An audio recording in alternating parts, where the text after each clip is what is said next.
De asemenea, îi mulțumesc pentru prezență excelenței sale, domnului Igor Grosu, președintele Parlamentului Republicii Moldova. Prezența dumneavoastră de aici, domnule președinte, reconfirmă importanța unui parteneriat solid între instituțiile statului și vocile societății civile, reflectând deschiderea spre un dialog parlamentar extins și pluralist.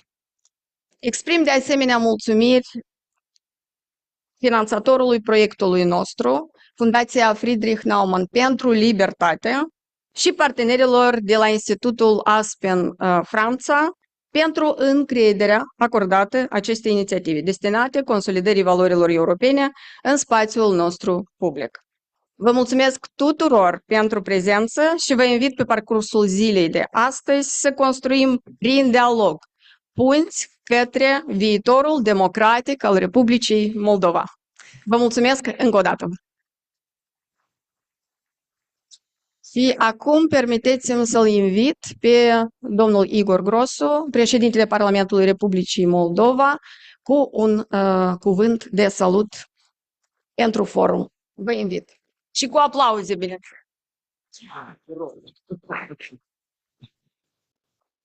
Mersi, Ina. Stimați prieteni, dragi colegi, vă mulțumesc pentru invitație, sunt onorat. Îmi pare bine să văd ca de fiecare dată mulți prieteni ai Republicii Moldova și constat cu satisfacție că Chișinău a devenit tot mai mult și mai mult un loc în care au loc evenimente de factura acestui eveniment de astăzi, unde sunt abordate subiecte importante, nu doar pentru Republica Moldova, dar pentru întreaga regiune și întreaga Europa. Am urmărit foarte atent agenda, sunt subiecte foarte actuale, cum răspunde Republica Moldova și cum participă Republica Moldova în răspunsul la multiple provocări pe care le parcurge toată lumea. Vorbim în special de continentul european. Sigur, principala preocupare și principala problemă este cum să ne apărăm, cum să ne protejăm democrația, pentru că democrația nu este un lucru dat, împlinit, care poate fi constatat și semnat că s-a întâmplat începând cu anul X, data X, și după care stăm liniștiți că suntem un stat democratic sau o societate democratică. În păcate, realitățile zilelor pe care le trăim este că ne spune că lecția este următoarea. Noi suntem obligați să apărăm democrația în fiecare zi. În fiecare zi, prin politicile noastre, prin comportamentul nostru, prin răspunsul nostru la provocările care le avem în interior, în proximitate. Și cred eu, foarte puțin din cei prezenți în sală în 2022 admiteau, poate în teorie, dar în practică, la modul practic, puțini admiteau că e posibil să avem în proximitatea noastră un război. Da, noi cumva eram familiarizați sau avem închipuirea că asta se poate întâmpla undeva departe, pe alt continent, unde tradițional, din păcate, se mai întâmplă, dar nu la noi, nu aici în Europa, pentru că totuși am trecut două experiențe din secolul trecut foarte dureroase, un preț plătit foarte scump. Drept răspuns a apărut proiectul păcii și dezvoltării Uniunea Europeană, la fel după un cataclism care a zguduit întreaga Europa, al doilea război mondial. Din păcate, istoria se repetă. S-a repetat și încă se repetă. Și sigur, suntem cu gândul și cu suportul alături de prietenii noștri ucraineni, care ne apără și pe noi, apără întreaga Europa. În același timp, chiar dacă și slavă Domnului că noi nu avem această experiență, nu trăim această tragedie, noi cu dumneavoastră trăim un alt tip de război. Se numește unul cognitiv. diferiți experții îl numesc diferit, cognitiv, hibrid, și el este prezent în fiecare zi. Pentru că este o luptă pentru mințile oamenilor, în care regimurile autoritare, Federația Rusă, să spunem așa cum este, prin toate acțiunile, și ele sunt constante, politicile sale, vizează și țintesc societățile, țările democratice din proximitate. Orice democrație în proximitatea acestei țări este tratată ca un pericol la adresa lor, modelului lor de dezvoltare. Evident, noi trebuie să răspundem prin a ne proteja esența democrației și eu continuu să cred și o să insistăm prin toate politicile noastre să ne protejăm sistemul nostru electoral, pentru că asta este esența până la urmă. Și dacă inamicii noștri reușesc, dar evident că nu trebuie să permitem lucrul ăsta, să compromită acest exercițiu democratic, ei își vor atinge ținta de a compromite însăși ideea de democrație. Republica Moldova are o experiență acumulată în acest sens, cum trebuie să-ți protejezi țara, să-ți protejezi instituțiile democratice, infrastructura critică. Noi putem disemina, împărtăși aceste experiențe cu dumneavoastră. Vrem să învățăm și din experiența altor state, experiența României, experiența țărilor baltice, pentru că suntem volens nolens aici, în prima linie de interacțiune și în fața acestui val de dezinformare, de manipulare și așa mai departe. Și putem răspunde dacă facem lucrul ăsta coordonat, învățăm din experiențele noastre, acționăm hotărât, uneori, da, trebuie de asumat niște riscuri și de luat decizii dure, hotărâte, în ideal, până la, și mai puțin după, pentru că e mai complicat după să explici de ce ai luat o decizie și n-ai luat-o la timp și s-a produs și se produce efectul. Dar pentru asta suntem aici și sunt sigur că vom putea găsi răspunsuri împreună și veni cu niște concluzii și recomandări pentru instituțiile noastre. Proiectul de integrare europeană este un proiect al păcii, al prosperității, al respectului față de oameni. Republica Moldova a făcut pași hotărâți în acest sens. Ne onorează faptul că am primit această decizie politică mult așteptată și meritată, de altfel, trebuie să spunem și meritată, deschiderea oficială a negocierilor pe primul cluster, valori fundamentale. Și aici, evident, este meritul tuturor dumneavoastră. Fără excepție, nu poate un parlament, un minister, un guvern să facă lucrul ăsta de unul singur, este meritul tuturor cetățenilor Republicii Moldova, care fiecare în instituția sa, în primăria sa, locul său de muncă a apropiat acest moment. Ne dorim tuturor succes, realizări frumoase și cât mai multă reziliență. Mersi, mult succes!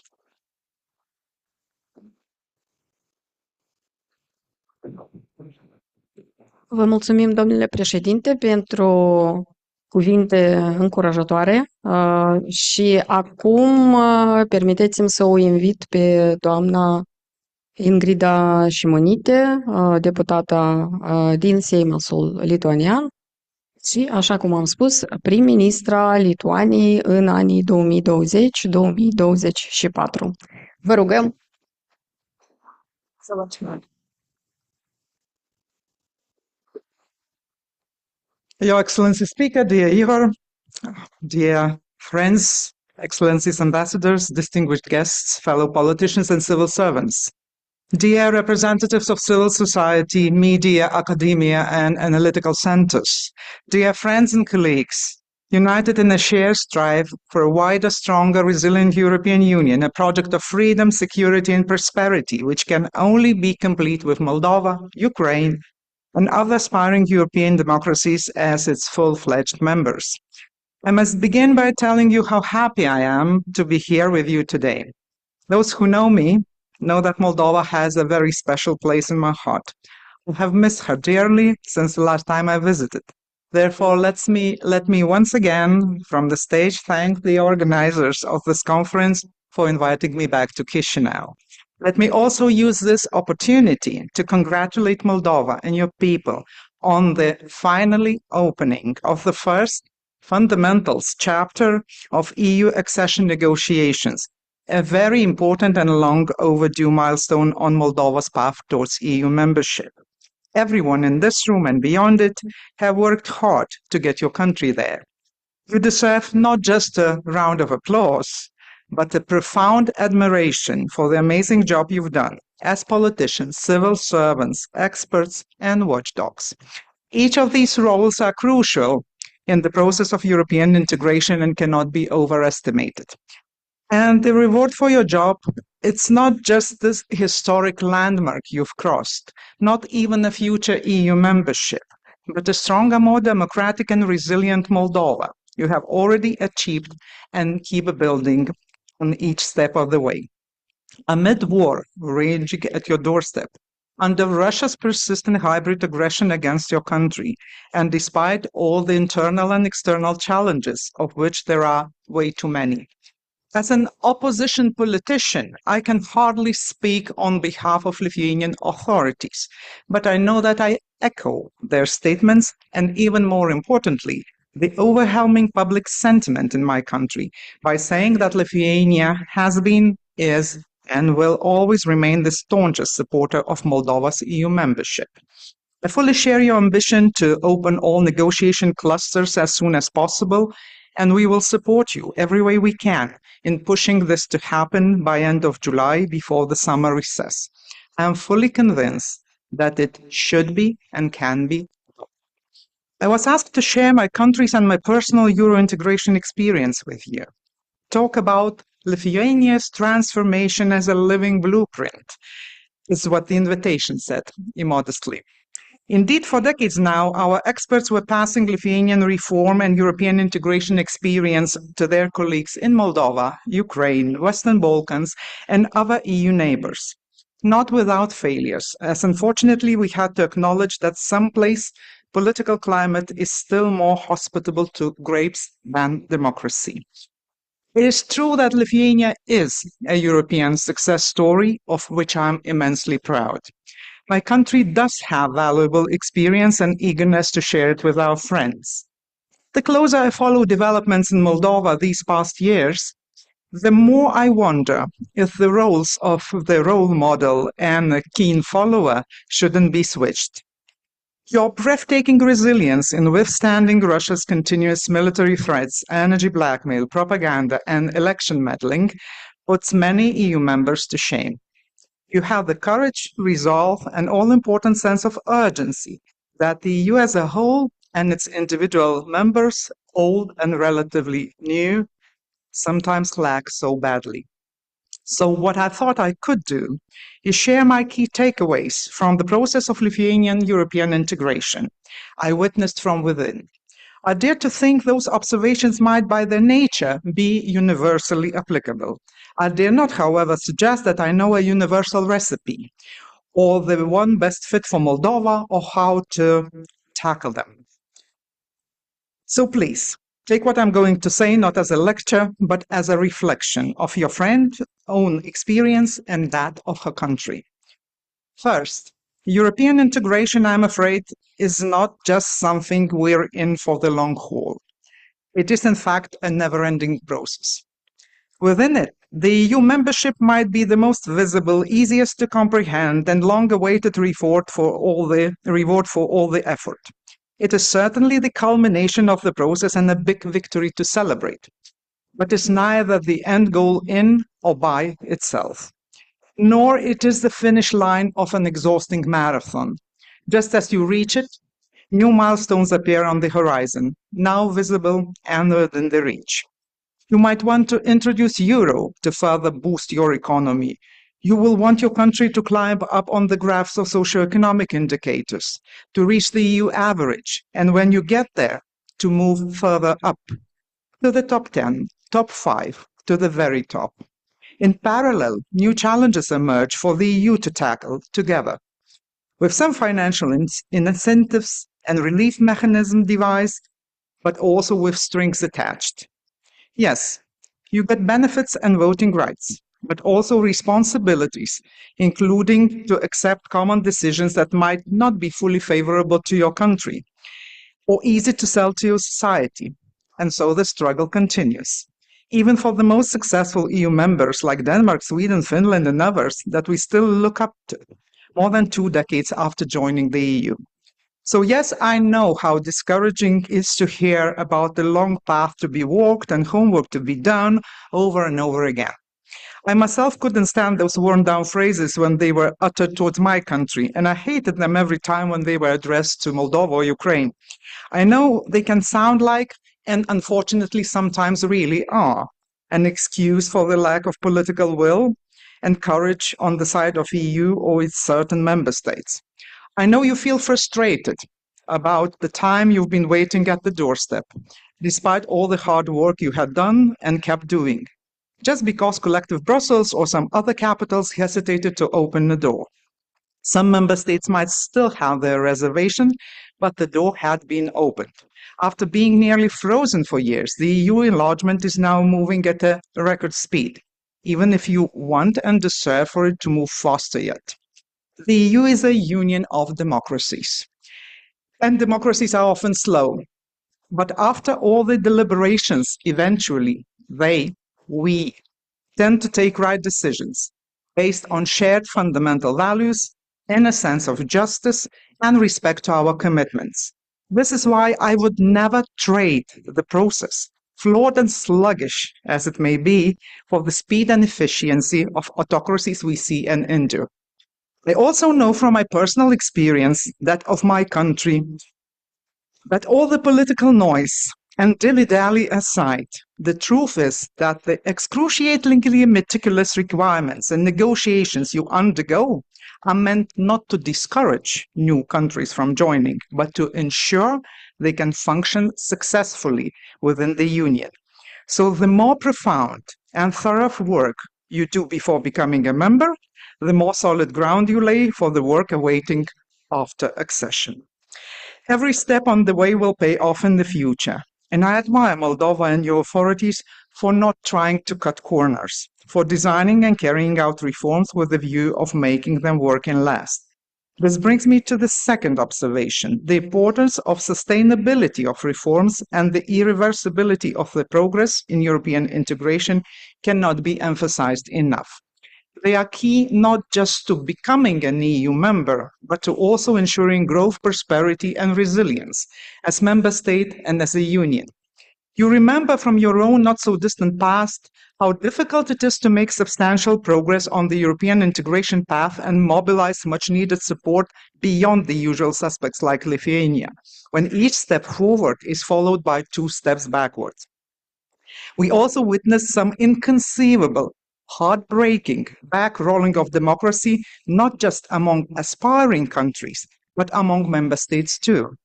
In the countries which put all the effort to return to the European family where they always belonged, much like we did, and which rightfully rejoiced their accession only to find themselves acting and consequently being treated as pariahs in this family less than 2 decades later. Every rollback like this reinvigorates and reinforces each "I told you so" from the skeptics of the EU enlargement, making life of aspiring countries even harder. Every rollback like this slows down and threatens to paralyze the European Union when timely, bold decisions and swift, resolute actions are needed the most. But first and foremost, every rollback like this damages the country that undergoes it and the well-being of security of its people. We have all seen how easy it is to undo the democratic progress through undemocratic actions.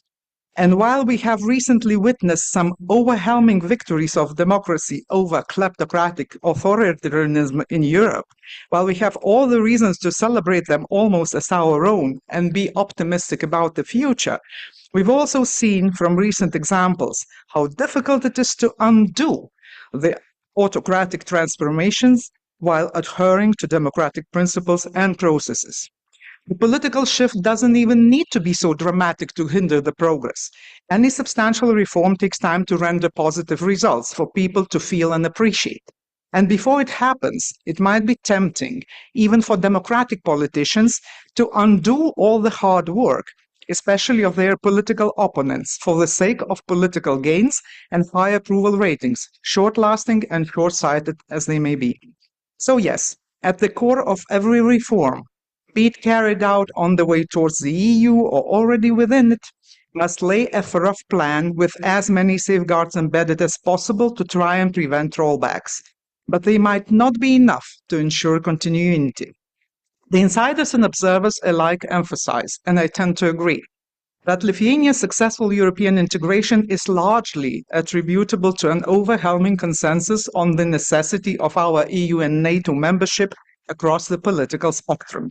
Indeed, no major parliamentary party has ever questioned these goals, and those parties and politicians that tried always remained marginal, at least for now.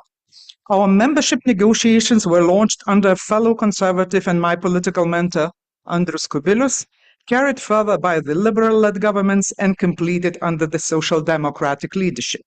I would argue, however, that the overwhelming political consensus we had on Lithuania's strive for EU and NATO membership did not always stem from personal conviction and determination of individual politicians, not all of them anyway.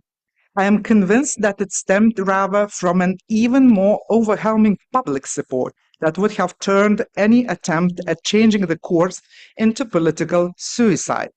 Lithuanians were and remain among top supporters of the EU. To be fair, as Lithuania sat on the path of the European integration and probably during the accession referendum too, Lithuanians' Euro-optimist might have been, at least partially, attributable to rather common misperception that having walked the thorny road of accession, we would wake up in the morning after as prosperous as Swedes and Danes. This, of course, did not happen, and we are not there today, still.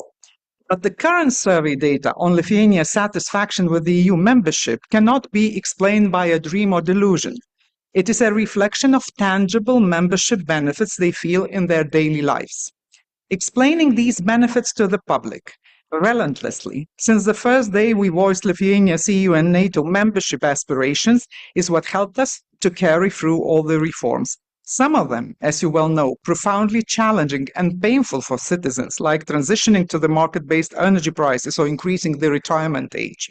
Some, thanks to unfailing help from our unfortunate eastern neighbor, more divisive and politically unpopular than they ought to be, like the liberalization of the land market or certain human rights issues.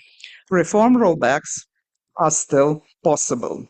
It also scares me to see populist parties with views directly contradicting fundamental European values and our decades-long foreign policy trajectories to gain more votes across Europe and in Lithuania too. But I sleep a little better, knowing that with this level of public support, at least an EU exit scenario is not on the horizon. And any policy that would clearly and gravely undermine our progress in democracy consolidation and European integration will face public opposition from this overwhelming share of Euro-optimists in our society. If only we don't fail in our continued job of explaining and reminding our public what being democratic and European entails, what benefit it has brought, and what new prospect it opens every day. Now we are all well aware of Moldova's political landscape and popular sentiments. And I'm not here to add insult to injury or to sow doubt in your ability to succeed. So let me say just this. You have many friends among politicians, civic activists, opinion makers, and European integration experts from European member states, including those who just recently experienced the full costs and benefits of European integration and EU membership. Use us. Together, we could reach every corner of Moldova and help do the talk while you keep walking the walk. Now, since I've conveniently mentioned friends and Euro integration experts, my third takeaway is about foreign expertise. Every country needs it each time we face a challenge we hadn't dealt with before, or did encounter but not yet succeeded to overcome. Lithuania was lucky to be able to lean on first and foremost Denmark's helping hand and advice. And grateful, as we always will be, I believe that Moldova, Ukraine, and other candidate countries are even better positioned now because you can lean on experience of countries who underwent the full accession progress not so long ago, and from starting positions much more similar to the one you were in. But similar is never the same. So what I've learned sometimes the hard way is while cherishing the expertise of others, it is key to adapt and not just adopt it. While serving as a prime minister, I had this dear, highly intelligent and experienced colleague who would like to say, I'm just an advisor. I can only advise. With little, if any, attempt to disguise sarcasm, he would usually mean it to indicate with respect but also full certainty that by taking a decision other than the one he suggested or modifying the plan he put together, I would already had made a mistake which will soon backfire. Often he was wrong. The probability theory suggests that at least sometimes he must have also been right. But I believe that taken by its face value, not the way he meant it, this favorite phrase of him might actually be the best way to approach foreign expertise. Don't take me wrong. I value expert advice deeply. And just as deeply, I am proud of the job some of the best Lithuanian experts have done and keep doing in sharing their experience with Moldova, including the mistakes we've already made, so you can be aware of and avoid. But regardless of how many historic experiences we share and how similar our societies, economies, and mentalities might seem, we still come from different countries and backgrounds, even Moldovans and Romanians. And what was the recipe of success in one country might not work at all in the other. Each expert underneath of all experience is also a human, and as such, not immune to seeing his or her way as the best, sometimes even the only plausible way of doing things. But in reality, difficult as it may be to accept it, there is almost always more than one way of handling any issue. And the consequences of making a choice will be for Moldovan politicians and Moldovan people to bear. So yes, an advisor can only advise. Only you can choose which advice, if any, to follow. And my final observation is more of a plea, really. They say it takes a village to raise a child. I believe it takes a whole country to transform. But while everyone has to play their part eventually, the process also needs its drivers. And to drive a transformation as profound as consolidation of democracy and European integration are, you need hundreds of them. People working tirelessly on every aspect of reforms. I don't need to tell you how overwhelming this process is and how tired, sometimes also demotivated you get. I know how stretched your civil service is. So to those who are part of it, my plea is, please find strength to carry on. And for those who aren't, don't hesitate and just say yes if you are asked to step in. Even if this means moving away from your role as a watchdog and joining the ranks of those you used to criticize, becoming the one who will be criticized by your current colleagues. Your experience from other side is valuable, and you will be able to achieve more when handed a responsibility to do things, not just to analyze them. In the worst case, you would have at least tried. Say yes even if you think you don't have necessary experience to do things you've been asked to do. No one has an experience of doing things that are being done for the first time, but they need to be done anyway. I can relate to all the fears you might have.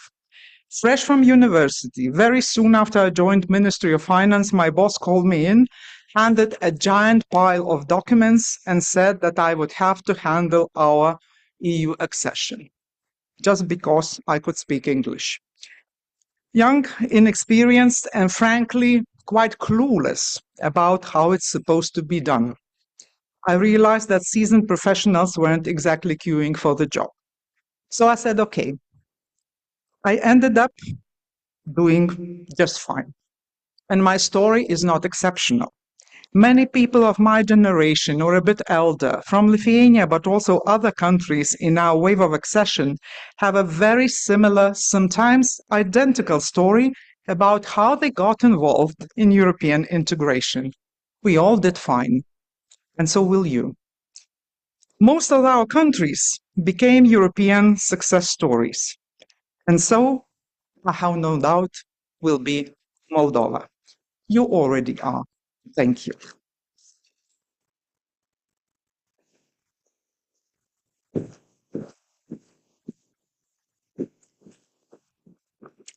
Thank you very much, Your Excellency, for encouraging us to go forward on our way to European integration.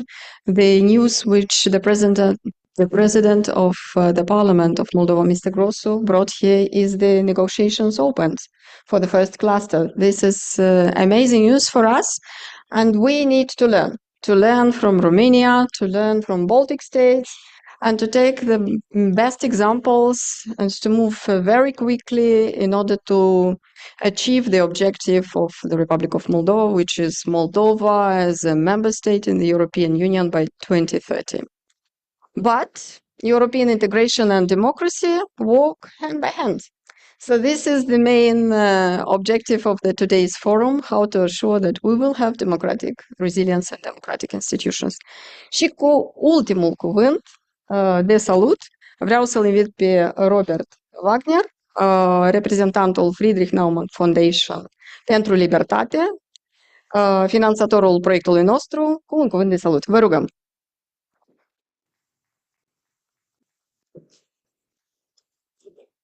Bună ziua! Mă bucur că sunteți atât de mulți aici. Pentru cineva care a început să lucreze sau să colaboreze cu Fundația Naumann mulți ani, cred că în 2001, 2002 și 2003 deja eram la Chișinău colaborând pe vremea cu AMN-ul, vă pot spune că bravo! Gândiți-vă cum era atunci sub Voronin, cum era Chișinău, cum era societatea, iar unde ați ajuns astăzi. Vă felicit pentru că domnul președinte a spus-o foarte bine, nu este doar un meritul unui partid sau a partidelor sau a guvernului, ci este efortul unei întregi societăți. Când vorbim de democrația și de agenda democratică, vedem că există și o agendă tot mai puternică antidemocratică globală, există coaliții care se întâmplă și vedem că Uniunea Europeană rămâne una din puținele insule ale democrației liberale. Că pe aceste valori s-a construit Uniunea Europeană. Ca om născut în comunism în România, crescut în România, trecut prin tranziții, trecut prin preaderare, intrat și în Uniunea Europeană, pot să vă spun că noi am beneficiat de această bunăstare și am văzut ce a însemnat pentru noi atât pe acea perioadă de preaderare, care ne-a ajutat foarte mult în construcția țării, cât și după ce am intrat în Uniunea Europeană. Și odată veneau oameni din vest și mă întrebau, dar nu v-ați săturat de regulile alea de la UE? Ce v-a adus vouă Uniunea Europeană? Și am zis că, în primul rând, ne-a crescut calitatea vieții. A adus un set de reguli clare, un set de ordine, niște valori, iar valorile democrației liberale, până la urmă, se construiesc pe stat de drept, libertatea de exprimare și, bineînțeles, respectarea drepturilor omului. Sunt niște piloni pe care noi, dacă le respectăm, garantăm libertatea și bunăstarea fiecărui individ în cadrul fiecărui stat. Și pentru că s-au spus multe, voi rămâne la acest concept de stat de drept. Pentru noi, ca Fundație Liberală, credem că, având un stat de drept puternic, doar așa toate celelalte drepturi și toate celelalte instituții, până și alegerile de care vorbeați că trebuie să fie bune, nu merg fără o justiție independentă, imparțială și corectă și toate instituțiile aferente acestui stat de drept. Și aici venim cu lecția României, pentru că România și Bulgaria nu au fost foarte bine pregătite în momentul aderării în 2007 pe ce s-a întâmplat în reforma justiției și atunci vedem că 20 de ani, aproape 20 de ani mai târziu, avem poticnieli multe. Dar și doamna deputată a spus că 20 de ani și în state mult mai avansate mai sunt sincope. Deci, cred că Moldova a parcurs acest drum foarte repede, dar și cu reforme reale. Încearcă să accelereze și mai mult și cred că va reuși. Nu e vorba numai să învățați de la celelalte state, ci celelalte state pot să învețe de la dumneavoastră. Reziliența cu care ați reușit în timpul alegerilor să faceți față atacului hibrid al Rusiei este într-adevăr exemplar. Deci, celelalte state din UE vor trebui să învețe din ce a făcut Moldova și ce a făcut câteodată cu măsuri ferme. Poate la marginea democrației, dar a fost nevoie pentru că într-un război hibrid ești în război și atunci lucrurile sunt așa cum sunt. Și România a fost în timpul alegerilor sub atac și a trebuit să-și anuleze niște alegeri, dar în Moldova candidatul pro-european a câștigat. Deci sunt aceste concluzii pe care trebuie să le tragem și atunci putem învăța unii de la alții. Și numai ca să vă dau un exemplu,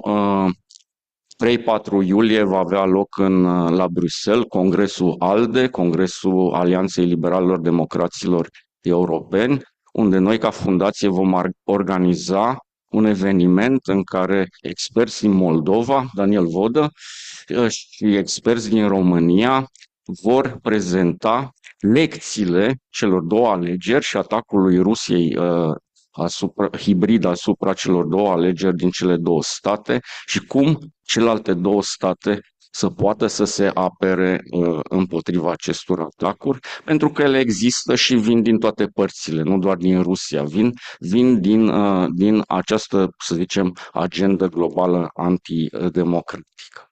Ca să închei într-o notă foarte optimistă, vă doresc să aveți bucuria mea care am avut-o la 1 ianuarie 2007, când serbeam în calitate de consilier local la Sibiu, intrarea nu atât doar în UE, ci și capitala culturală europeană Sibiu. Și noi am tras tare atunci ca Sibiu să fie pregătit pentru acest moment, beneficiind exact de aceste fonduri de preaderare de care vă spun și vă promit, când va veni 1 ianuarie, când va intra Moldova în Uniunea Europeană, voi fi la Chișinău să sărbătoresc alături de voi. Vă mulțumesc!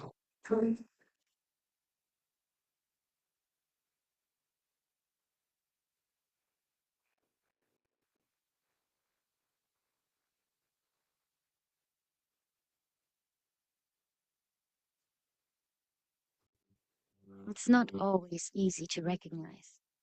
It may look like this.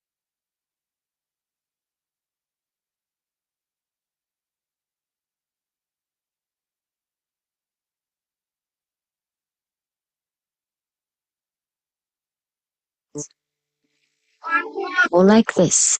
It may be a burden, but it is a responsibility that we embrace nonetheless. But if it means this for one person, and this for someone else. Maybe it ultimately means being there for one another. It isn't handed to us, but we know where to find it and how it feels, how it tastes, and what it sounds like when we finally have it.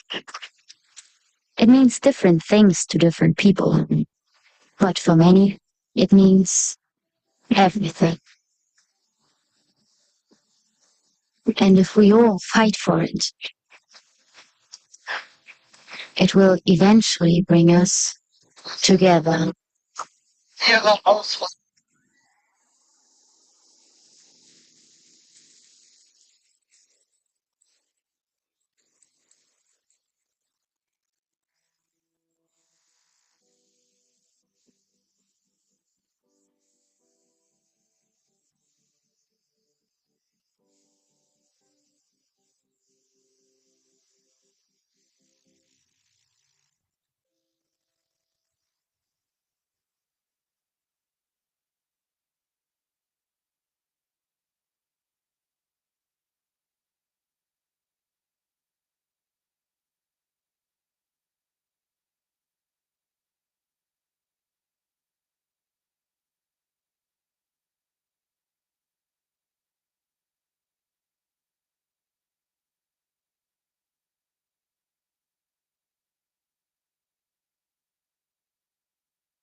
session where we really benefited from the broad vision about democracy. I think we will be, in a way, zooming today on practical issues, practical ways to promote democracy, and not just democracy, but also rule of law, human rights, and etc., etc. So this will be the purpose of this session, which has an interesting title, because as you have seen, this intriguing name of the European Democratic Shield. For some people, who are probably not very familiar with this expression, I think it's quite, in a way, a paradox to use a tool that, in a way, is the symbol of war, a shield, to use this word to promote what is exactly at the opposite of war, which is democracy. But it's also demonstrates that democracy today is not just a smooth and soft process as it used to be decades ago, where there was just a need to learn about democracy and to set indicators, to set standards. Democracy today is becoming every day, every week, every month, a sort of a daily fight to promote and also to protect from the not just the outside, but also the inside, because the threats are, in a way, multidimensional. They are from inside our societies, from outside our societies, from outside countries. They are also coming from states, but also non-state actors. So there is a sort of a whole galaxy of threats of very different nature that are really becoming a threat to our democracy. Therefore, or thus this name of a democratic shield to protect from this multidimensional threat to democracy. So today, for this first session, we have really the privilege of having multiple perspectives from different countries, from Germany, from Romania, from France, from Moldova. And I think this will provide a very interesting platform of what is it that, is behind this mysterious term of European Democratic Shield. How can we define it? And how can we give content? What really does it mean? And what is it also that it can bring to Moldova?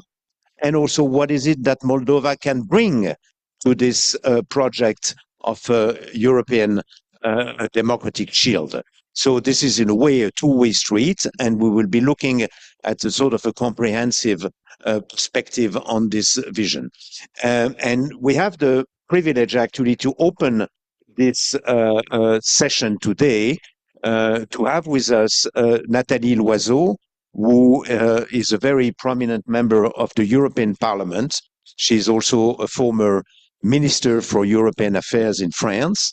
And she is really one, if not the key champion on promoting democracy in the European Parliament. She has been recently appointed as the president of a special parliamentary committee on the European Democratic Shield. So thanks a lot, Madame Loiseau, for joining us today. We are extremely pleased to have you today. And I'm very happy to give you the floor and to have you telling us a little bit more about this project or this European Parliament initiative to promote this European Democratic Shield, and what is it really, what it means. Thank you. Well, I hope you can see me and hear me. Good morning, everyone. I'm delighted to be with you, even if it's only online. I would have loved to be in Chișinău, but I'm just back from the plenary session of our European Parliament in Strasbourg. Thank you for the kind words of introduction. I would just like to correct one thing. I was not appointed chair of the Democracy Shield Special Committee, but I was elected. And because we talk about democracy, it has, I think, a little more value than being appointed. Let me first say how happy I am to have this discussion with Moldovan counterparts. I am a very strong admirer of what Moldova has been able to achieve in terms of protecting its own democratic choices. That was not a given, we know it. Moldova has been a target of foreign interferences for several years and probably still is. And Moldova was seen as a weakling, a small country faced by interferences coming from big Russia. And actually, Moldova resisted, and David won against Goliath.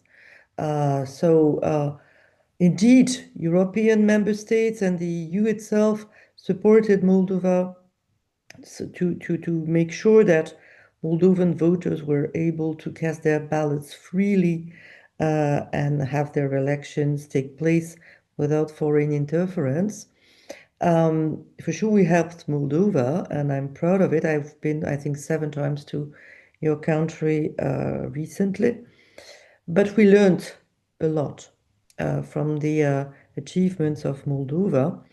And I'm talking to you just after last week's elections in Armenia, where I was chairing the delegation of the European Parliament as election observers in Armenia. And not only did Armenia achieve the same sort of success, huge interferences from outside, huge economic pressure, huge threats coming from Russia, and Armenia was able to overcome that, and voters were able to cast their ballots, and the election was absolutely perfect. But I know that Moldova provided advice to Armenian friends and colleagues about what to do, how to face what they were facing. So Moldova turned rapidly from having been a target to being an example and a model. And that's very satisfactory. But it says a lot about the pandemic we are facing. It says a lot about this poison that goes through all democracies, and none of our democracies is immune from attacks from outside and from outside, from people, state actors, non-state actors, who have something in common. They want to weaken democracies. They want to make us doubt and make us question the democratic model itself. Of course, it comes from authoritarian regimes. I mentioned Russia. Russia is not the only one. It's been the biggest player in this game. It's not the only one. You have attacks against democracies coming from China, coming from Iran, coming from other state actors, but you also have non-state actors, and Moldova knows about it. You have money flowing, you have oligarchs, you have international crime, you have sometimes religious actors who have been weaponized by foreign interests. You have a lot of means and ways to try to destabilize a country and to interfere into its domestic discussions. And it's not only the case for candidate countries or former Soviet republics. There is no one single election since 2024 in the European Union, inside the European Union, which has been immune of these attacks. Very recently, I was in Paris meeting with the Prime Minister as a representative of one of the political parties of France. He had gathered all the political parties to debrief about our recent local elections designed to elect our city mayors. And in these local elections, there were interferences coming from outside against candidates from different political parties. So no European country is immune. No political party is immune, even if some political parties, usually at the extremes of the political spectrum, are not really keen on protecting democracy and fighting interferences, maybe because they believe they can benefit from interferences and they can benefit from weakening democracy. But they are that wrong, because democracy is a common treasure that we should all cherish and protect, whatever our opinions are.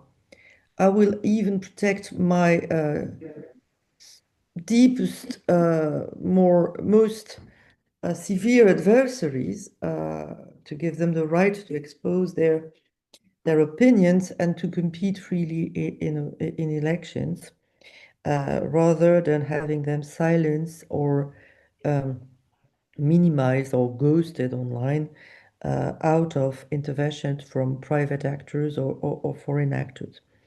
So we are all in the same boat, and this made first the European Commission President Ursula von der Leyen mention this notion of democratic shield or democracy shield when she presented her program, when she wanted to be confirmed by the European Parliament after the European elections of 2024. She came and said that she wanted to build a European democracy shield. And that was part of our support for her to be confirmed as European Commission President.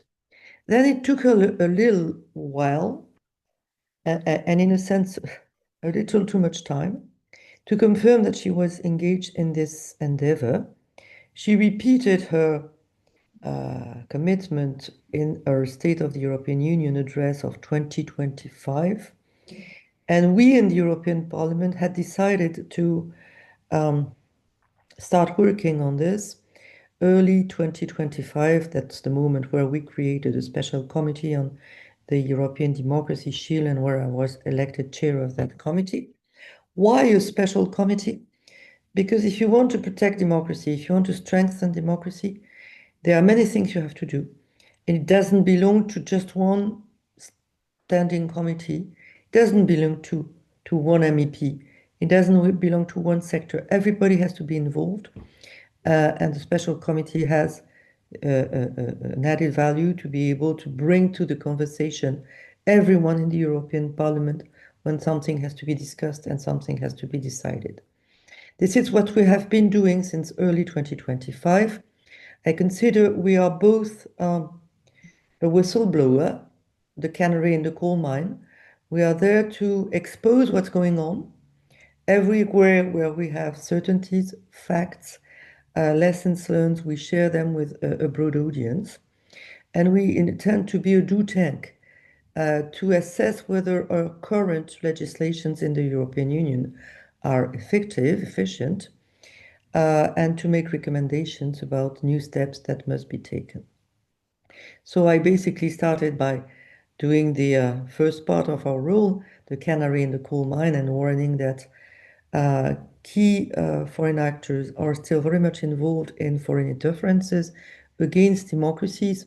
They are not fighting us for what we do, they are fighting us for what we are. Democracies are considered in Moscow as a provocation.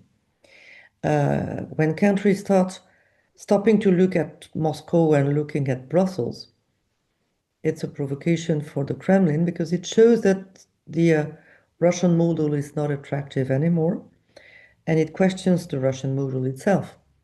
I don't see any third country willing to join any sort of political environment organized by Russia. But I see a number of candidate countries willing to join the European Union. And not because the EU is calling them to join, because they are knocking on the door. And sometimes we are too slow to open the door. But this is really soft power at its best. So it is considered as a danger by Russia, because Russia has to face that its political system is not attractive anymore. Vladimir Putin could consider changing the political system in Russia and make it more attractive. He prefers to threaten and try to weaken our own political systems to make us less attractive. That's the same with China. China is constantly using every possible hybrid threat against Taiwan, not because Taiwan is threatening mainland China. The disproportion is obvious, but simply because Taiwan has Chinese culture, Chinese civilization, but is still able to carry together freedom, entrepreneurship, and independence. And that's probably unbearable for the Chinese Communist Party, because it shows that you can be fully Chinese and fully democratic and fully liberal. And of course, it becomes a threat. So China is threatening Taiwan. And other countries are doing the same because they don't know how to explain to their own people why there is so much repression, so few liberties. Iran is in that situation.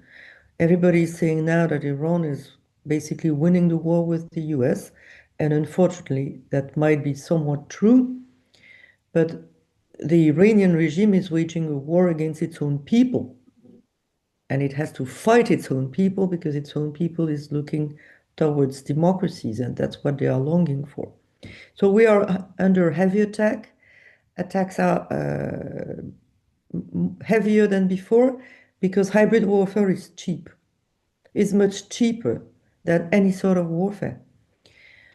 Just to mention Moldova, it's common sense to say that Russia used money to try to change the votes in Moldova and probably spent 1% of Moldova's GDP to try to buy votes.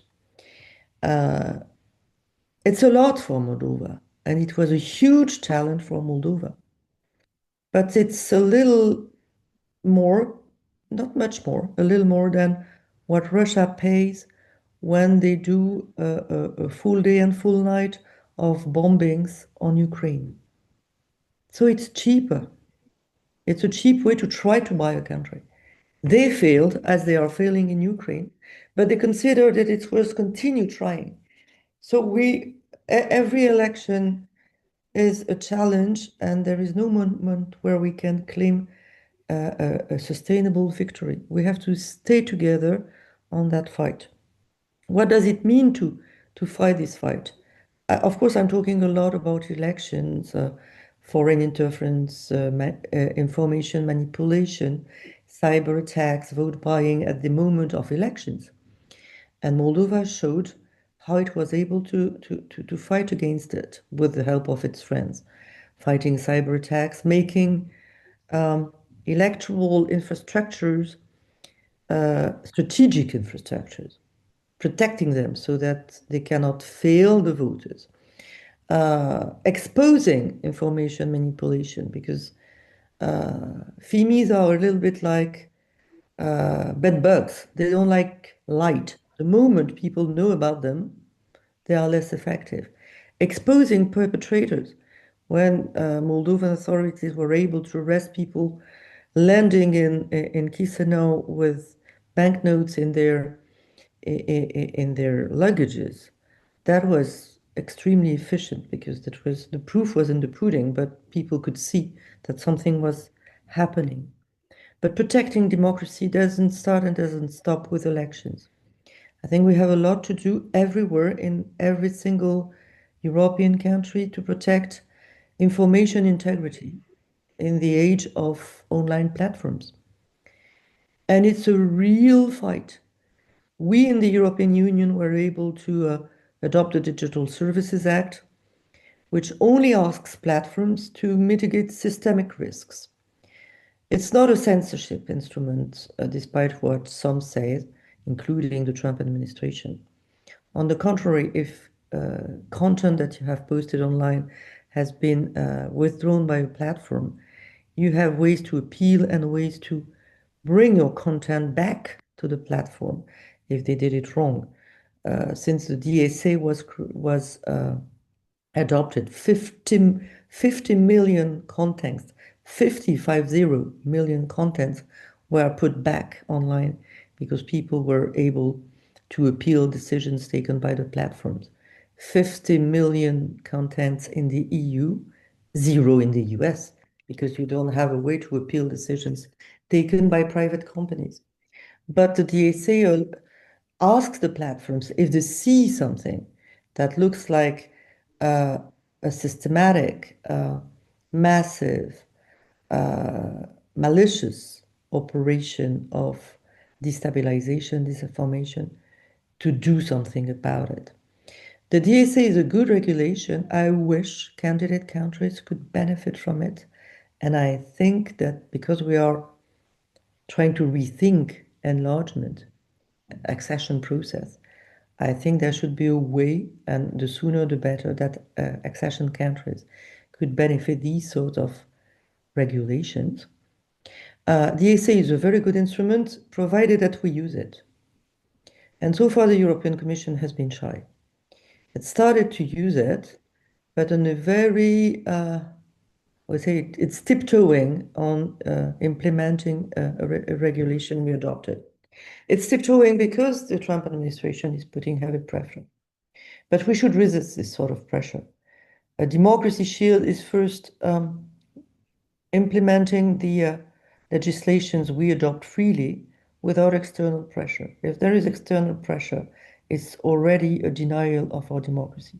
So DSA should be implemented fully, enforced fully, so that platforms realize that if they want to benefit the EU market, and they do want to benefit the EU market, they have no choice than to abide by our rules. And our rules are there so that there is no more visibility for a political party in a political campaign than for others. And on that, there are suspicions that some algorithms may have been manipulated during electoral periods to benefit some political parties in some member states. And this is purely unacceptable. There should be a rule that during political campaigns, no platform is allowed to change anything in its algorithm. It should be stable so that the rules of the game don't change according to an election here and there. Information integrity also goes with more visibility for content provided by professional journalists. What you see on your screen should not be decided by virality. It should be decided by veracity. You should have information content first and other sort of contents coming after. And this should not be decided by public actors, by governments, by authorities, but there should be a ranking of media credibility by medias. They should organize themselves. They should be audited, even by external auditors, and have some sort of ranking. Very reliable, somewhat reliable, not so reliable. So that when you look at contents online, you know clearly what you consume. In the European Union, food is well protected. If I buy a pizza in a supermarket, I will see on the package whether it's greasy, salty, too much sugar. I can still buy it, but I know it's not good for my stomach and it's not good for my health. I wish it would be the same with information contents online. I could still watch bullshit knowingly if I want to, but I would have an information on how information is manufactured. And I think if we protect our stomachs from being poisoned, we should try to protect our minds from being poisoned as well. For this, we also have to protect independence and pluralism of media. And it's not an empty word. It's not an empty consideration. We know that because of the economic model of traditional media being challenged by platforms, we have to fight for media pluralism now. It's not a given. It will not stay forever. We have to make sure that oligarchs are not the only ones buying media and being able to waste money to have their influence spread. We have to make sure that there is a firewall between the ownership of media and journalists. We have to make sure that pluralism is a reality in every single national market. This is enshrined in another EU legislation, the European Media Freedom Act. It's enshrined in this legislation, which was created by Vera Jourova when she was commissioner, and she was amazingly creative. But now member states have to embrace it and enforce it. And we, members of parliaments, but also civil society organizations, have to put pressure on our governments to make sure that they enforce it. Sometimes they feel it too comfortable that their media pluralism is limited, until they realize it can go against them. You don't let it be poisoned by money or by lack of pluralism just because you think you benefit from it. One day you can be the target as well. So media pluralism is key, civil society organizations as well. And I would also say, of course, education. We can do many things to debunk FEMIs, or even better, to pre-bunk FEMIs. But the best weapon, the best shield is in every citizen's brains. If you have critical sense, if you know that what you watch deserves doubts and questions until you have checked, if you can make a difference between entertainment and information, between propaganda and facts, between opinions and realities, you are well equipped to exercise your rights, and you are a member, an individual member of this democracy shield. So education is key. It starts at school, but it should not stop at school. Very often, the oldest part of our citizens are also quite fragile or quite vulnerable to manipulation. Madame Loiseau, may I ask you maybe to conclude, because we have a panel of 6 and only 1 hour and 20 minutes. So I'm sorry to have this dirty role of being the timekeeper. But I was counting on you to stop me. So you're absolutely right.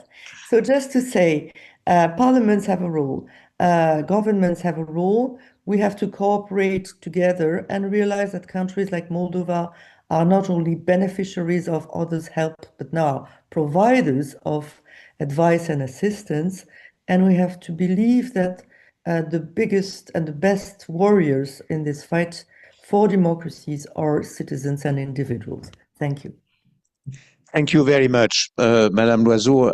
We really immensely appreciate your contribution at the start of this session with this sort of broad overview of what really means this European Democracy Shield, and the multiplicity, the diversity, and the complexity of the threats that we are confronted, and the need indeed to create mechanisms to react and to protect democracy, not just in Europe, actually, because this is a sort of a global phenomenon, and even so, probably Europe is becoming, let's say, a sort of an isolated island in the world, to promote with a few other countries, those values of democracy and the rule of law. So I think Madame Loiseau's intervention has really provided the key tools and the key elements, to frame the debate and the discussion. And I'd like now to take advantage of having a tremendous expertise and experience among our panelists, really maybe to take some specific part of her intervention and to dig in, or to really to go a little bit further and to share your own views. So we will start, and so everyone will have a few minutes, to present their views, and then hopefully we still have time for interaction and discussion among ourselves, and eventually to take the floor and to take a question from the audience. But I'd like to give first the floor to Mr. Titus Corleatan, who is senator and the president of the Foreign Affairs Committee in the Romanian Parliament. So, Mr. Corleatan, you have the floor. Mulțumesc, mulțumesc foarte mult. Bună dimineața, bine v-am găsit. Good morning, everyone. Bonjour, tout va bien pour le temps imparti. Good morning. According to my discussion with the organizers, we have established that I can speak Romanian. If there is any problem with the translation, I can switch back to English. Vă salut cu multă prietenie și mulțumesc organizatorilor pentru invitație, în particular și în primul rând doamnei președinte Ina Coșeru. Președinte, de ce? Pentru că cine a fost președinte rămâne președinte, spunem noi în România. Ina a fost omologa mea ca președinte al Comisiei de Politică Externă și Integrare Europeană în Parlamentul Republicii Moldova. M-am obișnuit să lucrez cu colegele din Republica Moldova, omologe sau la un nivel înalt. Ăsta este un lucru bun, trebuie să mai echilibrăm și noi bărbații, așa că din București încă încercăm să ținem acest echilibru. Acum, în timpul ăsta scurt care a rămas, ascultam intervențiile de dinainte și încercam să fac o comparație cantitativă și calitativă în timp între diferitele momente și procese de integrare europeană. În cazul României știu foarte bine, cazul statelor din Europa Centrală îl știu foarte bine, cazul statelor balcanice, și salut prezența colegilor aici în sală, îl cunosc foarte bine. Doar că de atunci s-au schimbat lucrurile, cel puțin parțial fundamental. De ce?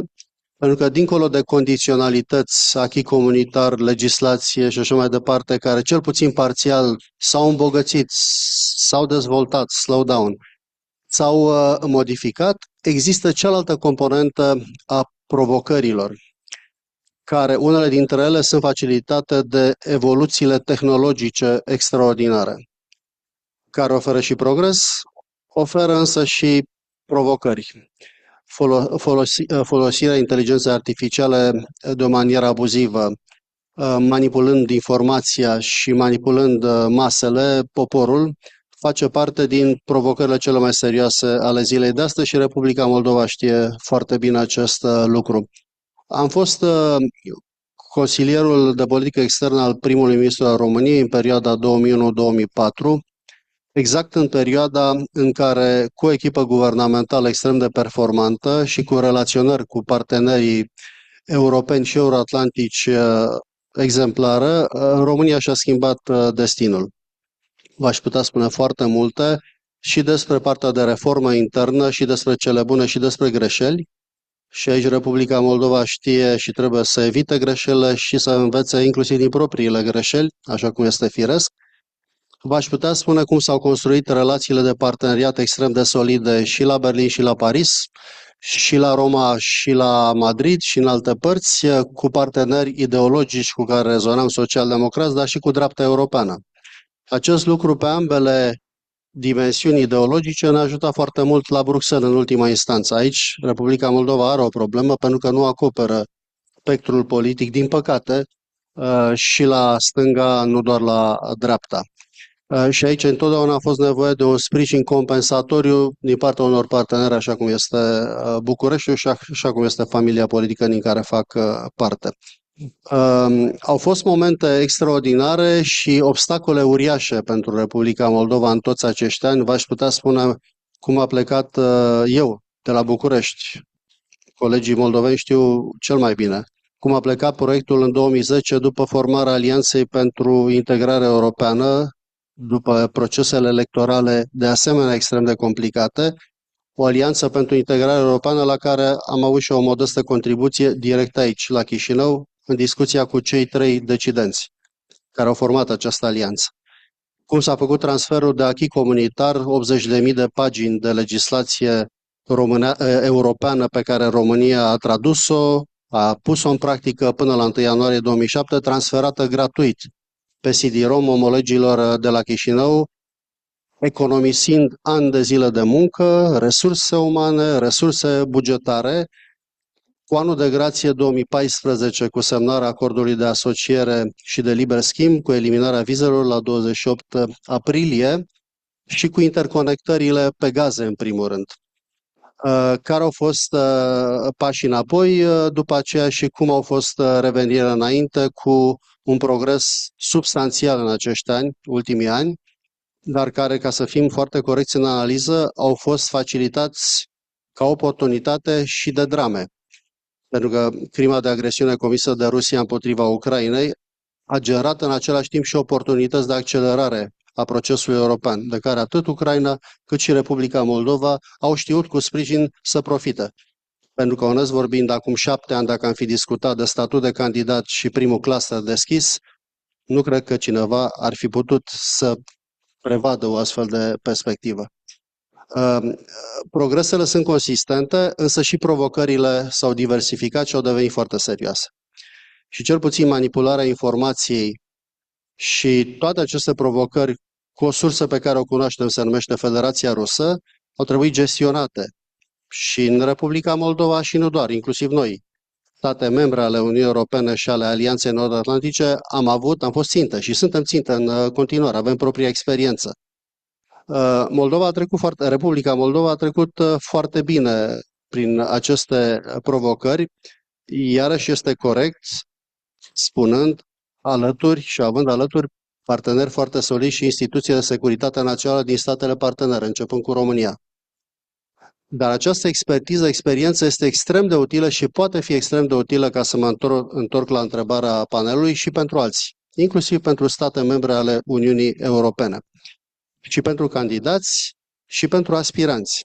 Acum un an și, atât la Erevan cât și la București, le-am spus partenerilor armeni în acest proces de reorientare spre Uniunea Europeană să stea foarte direct în discuții cu partenerii de la Chișinău care au această expertiză acumulată și, din câte știu, au făcut-o și a fost un lucru bun și sănătos. Acest scut european pentru democrație, care este rezultatul unei decizii politice la nivelul Uniunii Europene adoptată în noiembrie anul trecut, oferă o serie de pârghii extrem de importante și încurajarea pentru Republica Moldova, dar mai ales către partenerii din Uniunea Europeană, este să deschidă porțile pentru acces la aceste instrumente pe cele trei piloni, nu îi mai menționez acum, pentru a putea oferi în continuare expertiză suplimentară și susținere, asistență și Republicii Moldova și altora, dar și pentru a beneficia de expertiza acumulată la nivelul Republicii Moldova, pentru că manipularea informațională generează serioase încercări pentru reziliența democratică, iar reziliența democratică nu se oprește la frontierele Uniunii Europene, trece dincolo de ea. Deci cuvântul cheie este efortul colectiv, cooperarea colectivă, pentru că modelele de atac, modelele de provocare și tehnicile sunt similare în realitate. Și atunci avem nevoie de răspunsuri comune și un efort coordonat comun. Cum poate fi combătut această chestiune a provocărilor informaționale și manipulării foarte profesioniste, sofisticate, pe care rușii știu să o facă? Între altele, dincolo de modalitățile care deja au fost menționate, și printr-un efort de bună guvernare. Buna guvernare este un element cheie. Soluții economice și sociale care să genereze creștere economică și echitate socială sunt cuvinte cheie, pentru că fac, într-un minut voi termina, fac efortul să fie sustenabil social, susținut de popor. Dacă nu ai contactul cu poporul și nu oferi soluții de bună guvernare, s-ar putea ca procesul să fie mai dificil sustenabil. Ori, lucruri pozitive care decurg din procesul de integrare europeană, accesul la resurse financiare europene, cu rezultate pe care le vedem în materie de infrastructură, de drumuri, de interconectări, de rețele de energie electrică și gaze. Tariful la roaming e o bucurie generală. De la 1 ianuarie, când venim și noi la Chișinău, nu mai avem de plătit facturile alea mari care erau de plătit înainte. Este extrem de important pentru cetățenii Republicii Moldova, pentru cetățenii străini, companiile, voi termina, să beneficieze de aceste avantaje. Intrarea în sistemul de plăți comun al Uniunii Europene pe euro e un lucru extraordinar pentru companii, pentru cetățenii din Republica Moldova din exterior care trimit bani în continuare acasă, e un lucru extraordinar. Deci, iată, sunt câteva lucruri care pot fi făcute. Voi adăuga în ultimele 20 de secunde necesitatea de a folosi și alte instrumente conexe cu cele ale Uniunii Europene. La Consiliul Europei, și Ivan Racean, colegul meu, este aici, curat, în sală. Noi am adoptat acum 1 an și jumătate primul tratat internațional în materia inteligenței artificiale, dar nu la modul general, ci cu directă referire la protecția drepturilor fundamentale, demnității umane și sistemelor democratice.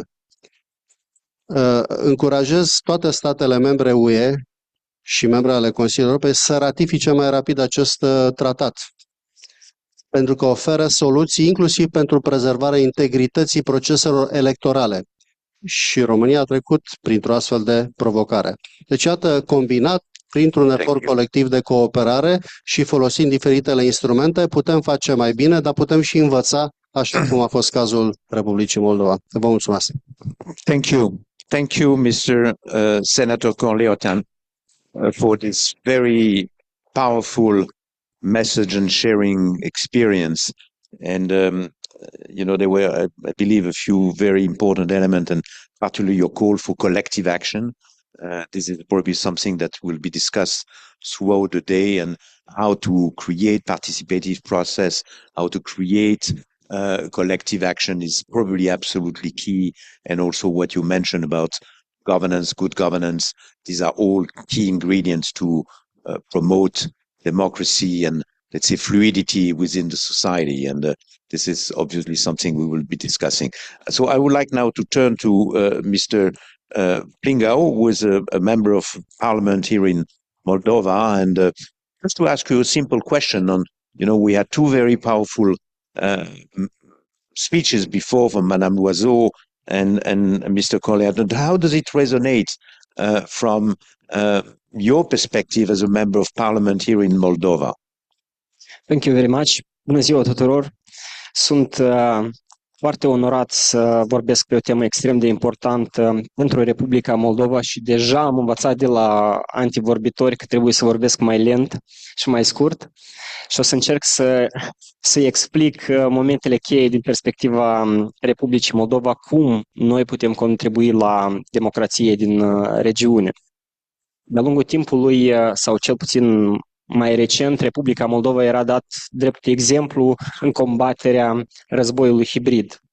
Dar scutul democrației nu este doar despre alegeri libere, corecte. Este un ansamblu de procese mult mai complexe în care Republica Moldova trebuie să participe, mai ales ținând cont de tulburările din regiune.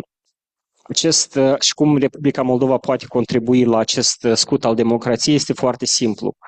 Realizând toate obiectivele pe care ne le-am propus pe valorile fundamentale. Ori această democrație trebuie apărată prin fortificarea instituțiilor de drept, instituțiilor statului, educarea societății să facă față la noile provocări, încurajarea presiei să fie liberă de politic, să fie liberă financiar. Și asta este un proces care continuă și trebuie să luptăm pentru el, pentru că nicio reformă. Noi de fiecare dată politicienii au tendința să spună că facem această reformă ca să fie irreversibilă. Nicio reformă nu poate fi irreversibilă. Pentru ea se întâmplă foarte multe lucruri în societate, lucrurile se schimbă, iar pentru fortificarea acestor instituții trebuie să luptăm permanent. Și practica mai multor state la nivel mondial ne-a arătat că e mai ușor să strici anumite mecanisme decât să le construiești ca ele să funcționeze. În procesul războiului hibrid, dacă tot am atins această temă alegerilor libere, democratice, Republica Moldova, ca stat, a fost nevoită să adopte un set de legi extrem de dure. În mod normal, aceste legi nu trebuiau să fie adoptate. Este foarte greu să găsești balanța necesarului și să respecte și alte drepturi și libertăți, dar de fiecare dată dădeam acele exemple de adoptare a legilor împotriva corupției electorale cu un pacient care trebuie să meargă la medic. Când iai o pastilă, ești bolnav și iai o pastilă, nu neapărat acea pastilă este bună pentru celelalte organe, dar dacă nu o iai, consecințele ar putea fi mai grave. Și atunci acele legi anticorupție, modificările codului electoral, au fost niște legi extrem de importante, ținând cont de riscurile la care am fost supuși. În același timp, în secolul 21, nu neapărat, și Republica Moldova a simțit acest aspect, nu neapărat să ai o armată sau să fii invadat cu o armată străină, dacă instituțiile tale de drept, în special, sunt predispuse la corupție. Corupția este un cancer a societății împotriva căruia trebuie de luptat și acest fenomen al corupției poate influența extrem de multe lucruri, inclusiv chiar dacă vorbim relațiile dintre partenerii europeni. Ori Uniunea Europeană nu este doar despre această comunitate de state, dar deseori este și despre parteneriate politice, relații, spre exemplu, cum o are Republica Moldova cu România, și această corupție poate fi ușor transferată la alte state, la alți parteneri, chiar dacă vorbim despre, nu știu, vamă, poliție de frontieră și așa mai departe. Este extrem de important în acest proces statele noastre, în special România, Republica Moldova, să-și construiască instituții care să colaboreze reciproc. Noi asta o simțim acum pe un subiect extrem de important care se discută în societatea Republicii Moldova, care ține de crimele cibernetice, fraudele electronice și fără o bună colaborare între aceste trei state, între instituțiile acestor trei state, România, Ucraina, Republica Moldova, noi putem să ne ciocnim nu doar cu faptul că niște cetățeni din aceste trei țări vor fi prejudiciați și lipsiți de bani, dar și consecința acestor fenomene poate cauza niște tulburări sociale extrem de importante. Când spun asta, mă refer anume la faptul că apărarea democrației nu ține doar de apărarea principiilor legate de electorală, dreptul la alegeri libere, corecte și așa mai departe.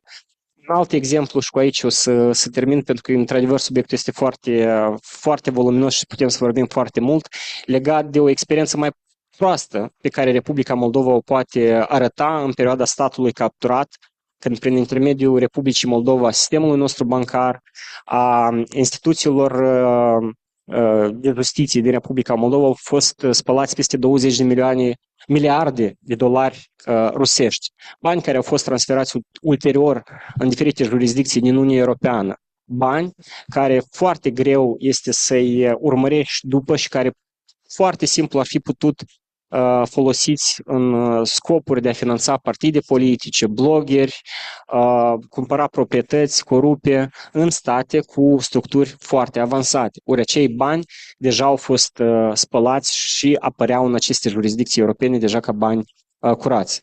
Iată de ce este extrem de important în procesul de integrare europeană noi nu doar să împărtășim valori comune, dar și să încercăm să combatem probleme comune. Mersi. Thank you, Mr. Flingau, and we got also a very clear message from you about the need for collaborative action among institutions in the country, but also collaborative action at the regional level, which is absolutely key, is that Moldova cannot be just singled out. It is part of a regional environment that has to work together and promote the same objective and the same tools. I have the pleasure now to turn to Ambassador Hubert Knitsch, who is the German ambassador here in Moldova, and to have, we all know that Germany is playing a very important role here in Moldova, but also many other countries in the region, to promote those values of democracy and rule of law. And again, I'd like to ask you just the same question as before. how does what we have heard before resonate to you, and what is it also that Germany, but also other EU countries can do to champion and to promote and to support this effort?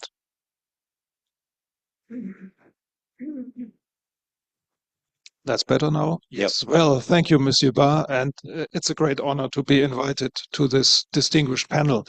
Listening to the discussion made me think about the ups and downs of democracy in countries where I have worked, beginning with the great departure of democracy in Poland in 1989, early years, later years. And it strikes me how similar the challenges of democracies are in every country, even if we compare older and younger democracies. I would like to emphasize one distinction that we should perhaps make in this field, which is between protecting democracy, defending democracy, and strengthening democracy. Both are important, both are necessary, they are related, but they are not identical. And as we have heard, in some cases, even difficult decisions may be necessary between them. Defending democracy is about protecting the democratic process against organized disinformation, against illicit financing, against outright vote buying phenomena that we have seen here in Moldova and that Moldova has successfully defended against. Strengthening democracy is about making democracy vibrant. When you hold up a shield, the shield is important, but it's also important what is behind the shield. Is there strength behind it or weakness? And the strength of democracy lies in the people. We have heard this from Madame Loiseau, for example, in people who understand that democracy is there for them, is there to realize their wishes, their aspirations. There are responsibilities for everyone, but there are also special responsibilities for people who work in institutions. Of course, the government, of course, political parties, we should mention that.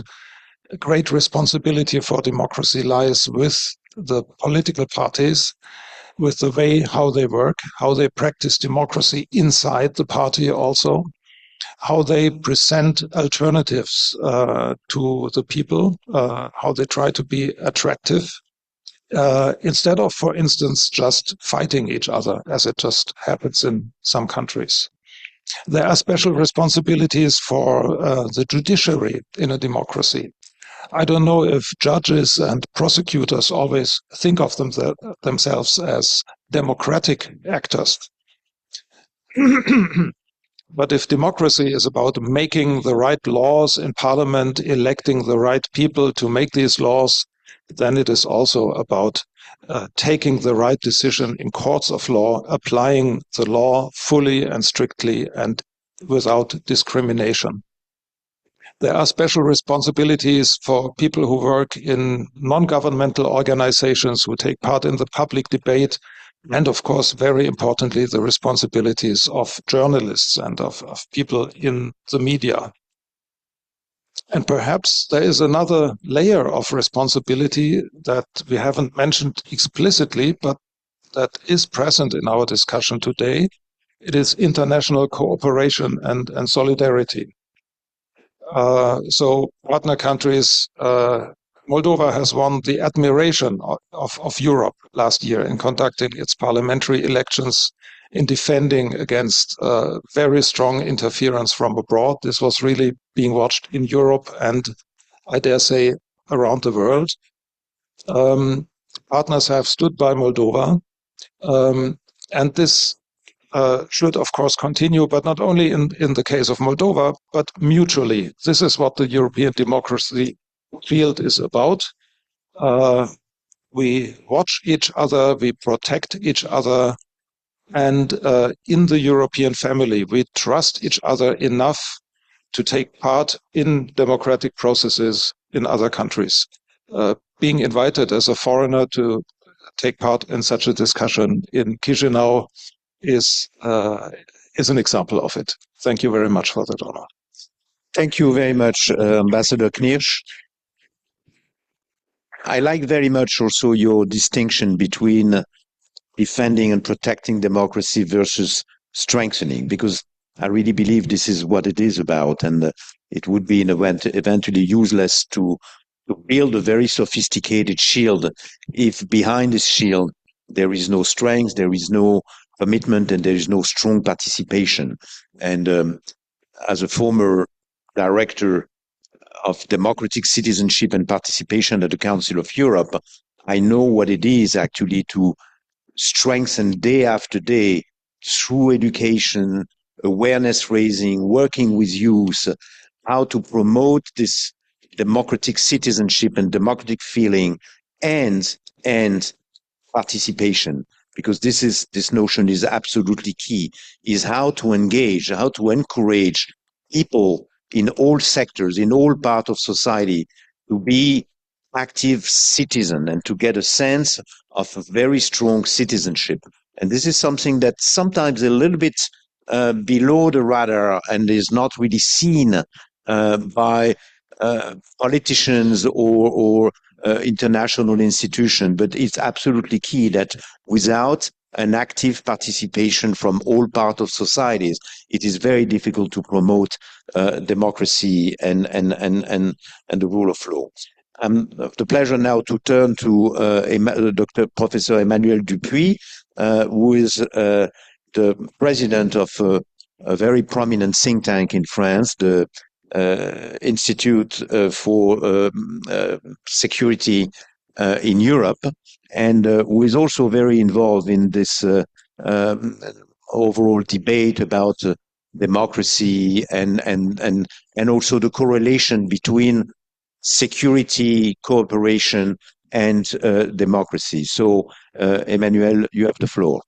Thank you, Jean-Christophe. I'll try to be as much shorter than my colleague from the European Parliament. She said a lot of things about the European Democratic Shield, which is a new model, but in fact, it's not that new, because in 2020, European Union already decided to build a European Democratic Action Plan. And in 2023, enhance a defense of democracy package. That means that the issue is on the table, has been on the table for a long time. So my perspective is seeing how we help, how we liaise with the democratic momentum, which happened here, October 20, with the constitutional referendum and the election, to make sure, quote, that European integration is a irreversible strategic objective of Moldova. President Macron said that precisely when there was the EPC summit in 2023. So the European Democratic Shield offers, as it has been said, a toolbox of what can be used in order to bring out what my colleague and old friend Titus mentioned, the three priorities: reinforce situational awareness in order to support response capacity to safeguard integrity of informational space, strengthen democratic institutions through free and fair elections, free and independent media, and last but not least, maybe the most important, boost societal resilience and make sure the citizens are part of that shield. Youth engagement, local, regional outreach, deconcentration and decentralization, to understand that the ownership of power is not only in the capital, but an homogeneous way to build the defense of the sovereignty of a country. A bottom-up, let's say, philosophy. So this toolbox has a normative response. I will not elaborate more on that. Nathalie Loiseau mentioned that. It also has a citizens' awareness response. This is where maybe we can have a more integrative perspective. We have to take in consideration that fact-checking must be an element on which we can apply. There is, on that perspective, a European network of fact-checkers. We need a regional outreach of what is happening, because the momentum of democracy was not only here in Moldova, but in Romania in May 2025. in Hungary in April, and of course in Armenia a few days ago. So therefore, I should say that there is a Central and Eastern democratic momentum. We have to grasp that because we have a lot coming in the future, local elections here, and of course the presidential election in Estonia, where surely the foreign info manipulation and interference will go strong. So let's build on this experience. I want to, maybe in 3 points, because time is running, maybe put a practical impact of this EU democratic shield. First, saying that we have to take in consideration when we speak about the reinforcement of democracy, it's not only European Union. It's a wider perspective, because now we have to build on like-minded alliance, coalition of the willing, 27 plus 9 official candidates for the European Union integration, the 47 members of the EPC. This summit in Bucharest in June 2023 proved that, and the next one coming in Baku in a few months after the Erevan shows that we have to take into consideration that democracy is shared by like-minded countries, not only on the 27 perspective, but on a wider perspective, I said, 47. On the other hand, and it's not a contradiction, we have to be more efficient. We have to take in consideration that there are multi-layers, multi-speed integration, and that's not a problem for those who want to join the European Union.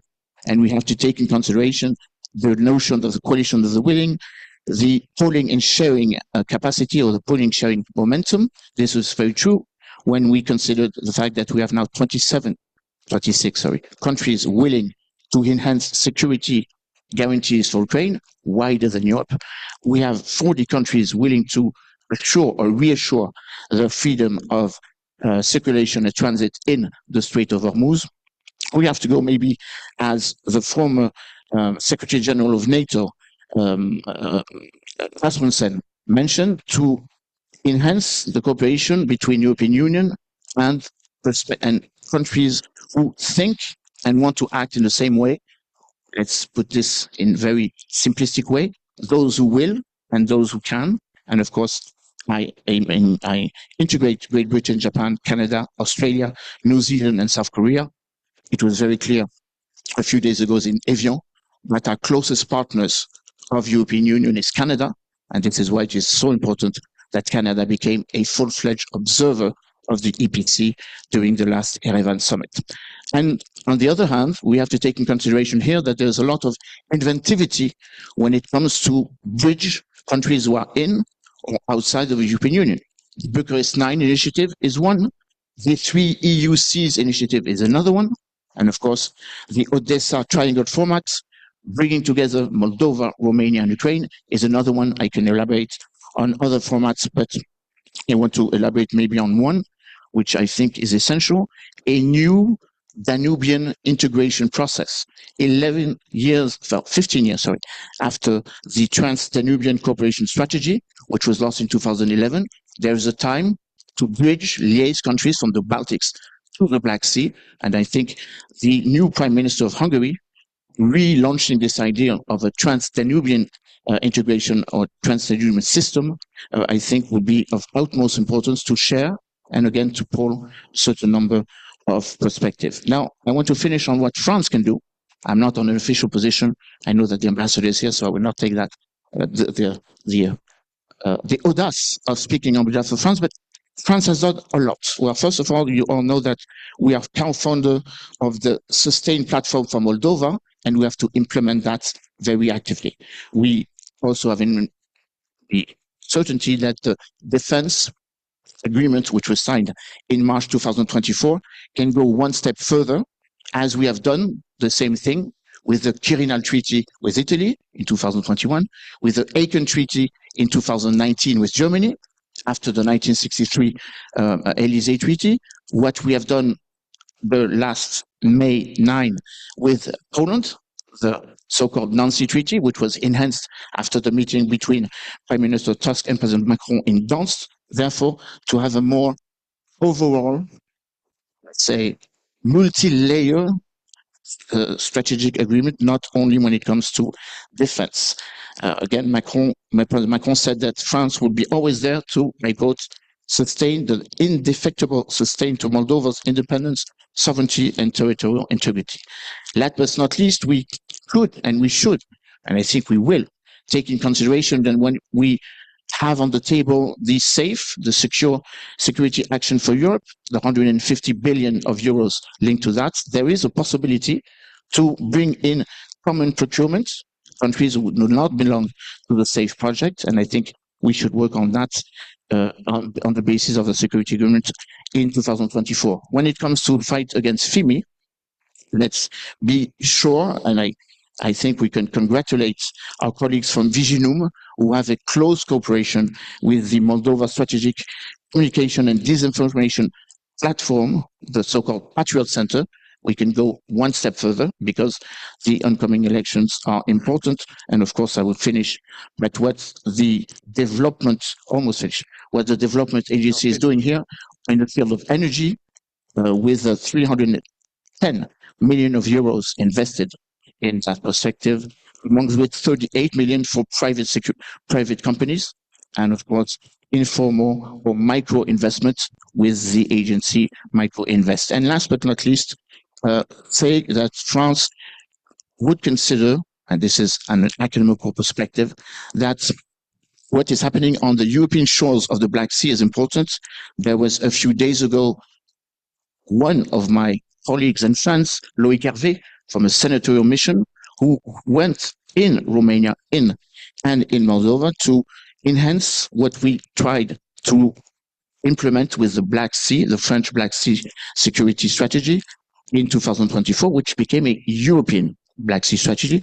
And I think we are very committed to that on a parliamentary, and I think on my level, on an academical field. Thank you. Thank you, Emmanuel, for this very broad and very comprehensive perspective on what you call the toolbox, actually, because there are many tools, there are many instruments. You also reminded us that there are also new form of cooperation, and particularly this the 3C cooperation is a sort of a new form of cooperation. We see a sort of in a way fragmentation of new form of cooperation, which are very interesting, and this is something that we can certainly discuss further during the day. Ina, you really gave me a sort of an impossible task today to moderate this session, because we have so interesting and very rich perspective, and so probably next time we should have a sort of a 3-day seminar to discuss this and really to go into details. But I think this really was very useful to give us a sort of a glimpse of what the magnitude of the topic, the complexity of the topic, and in a way the need to find also a sort of specific and tailored approach. I believe that there is also a risk sometimes of sort of an over-regulation, and I'd like to get back to what Ambassador Knish said before. It would make no sense to build a sort of a super sophisticated shield if there is no reality, if there is no real substance behind. And I think this is really very much about everyone feeling responsible, everyone feeling committed, and getting back to what I said before, this sense of democratic citizenship. How can we, in a way, educate or raise awareness? And this is really what I learned from my time at the Council of Europe, is that, and I know that maybe it looks a little bit abstract, but the need really to create a sense for everyone of being an active citizen is really probably one of the key response. And so, Ina, I mean, you are the last, but certainly not the least speaker in this panel. You have been the engineer of this forum, and you came up with the vision. And I'd like to give you the floor for the last words of this session. I hope that it in a way met your expectation in really discussing and looking at this Democracy Shield project, and we are very keen to hear from you for the concluding words.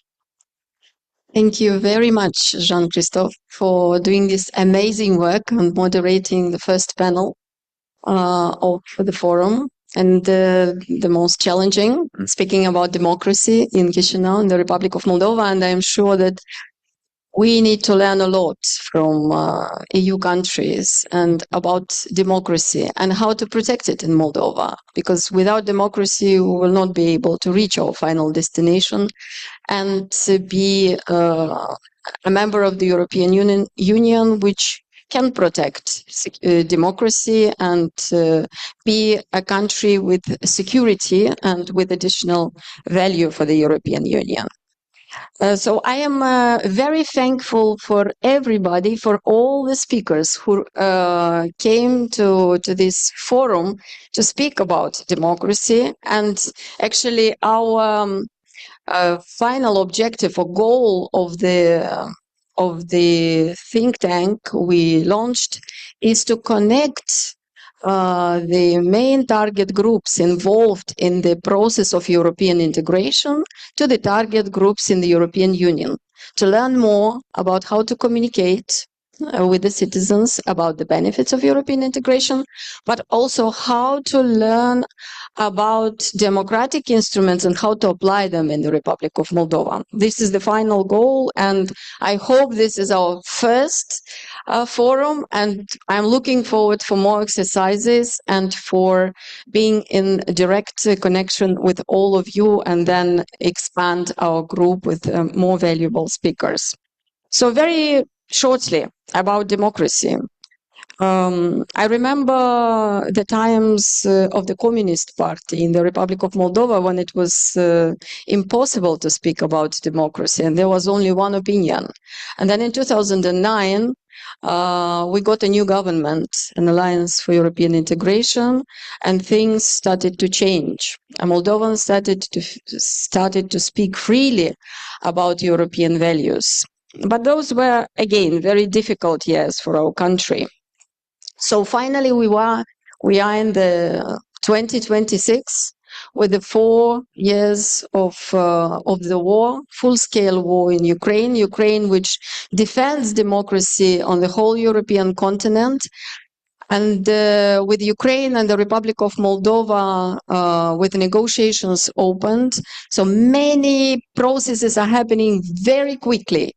And sometimes this speed, which we all need to enhance the security in our region, sometimes this speed is limiting the freedom of expression. Sometimes not all the voices are heard in this process. But what I was saying before is that European integration needs to walk alongside with the democracy.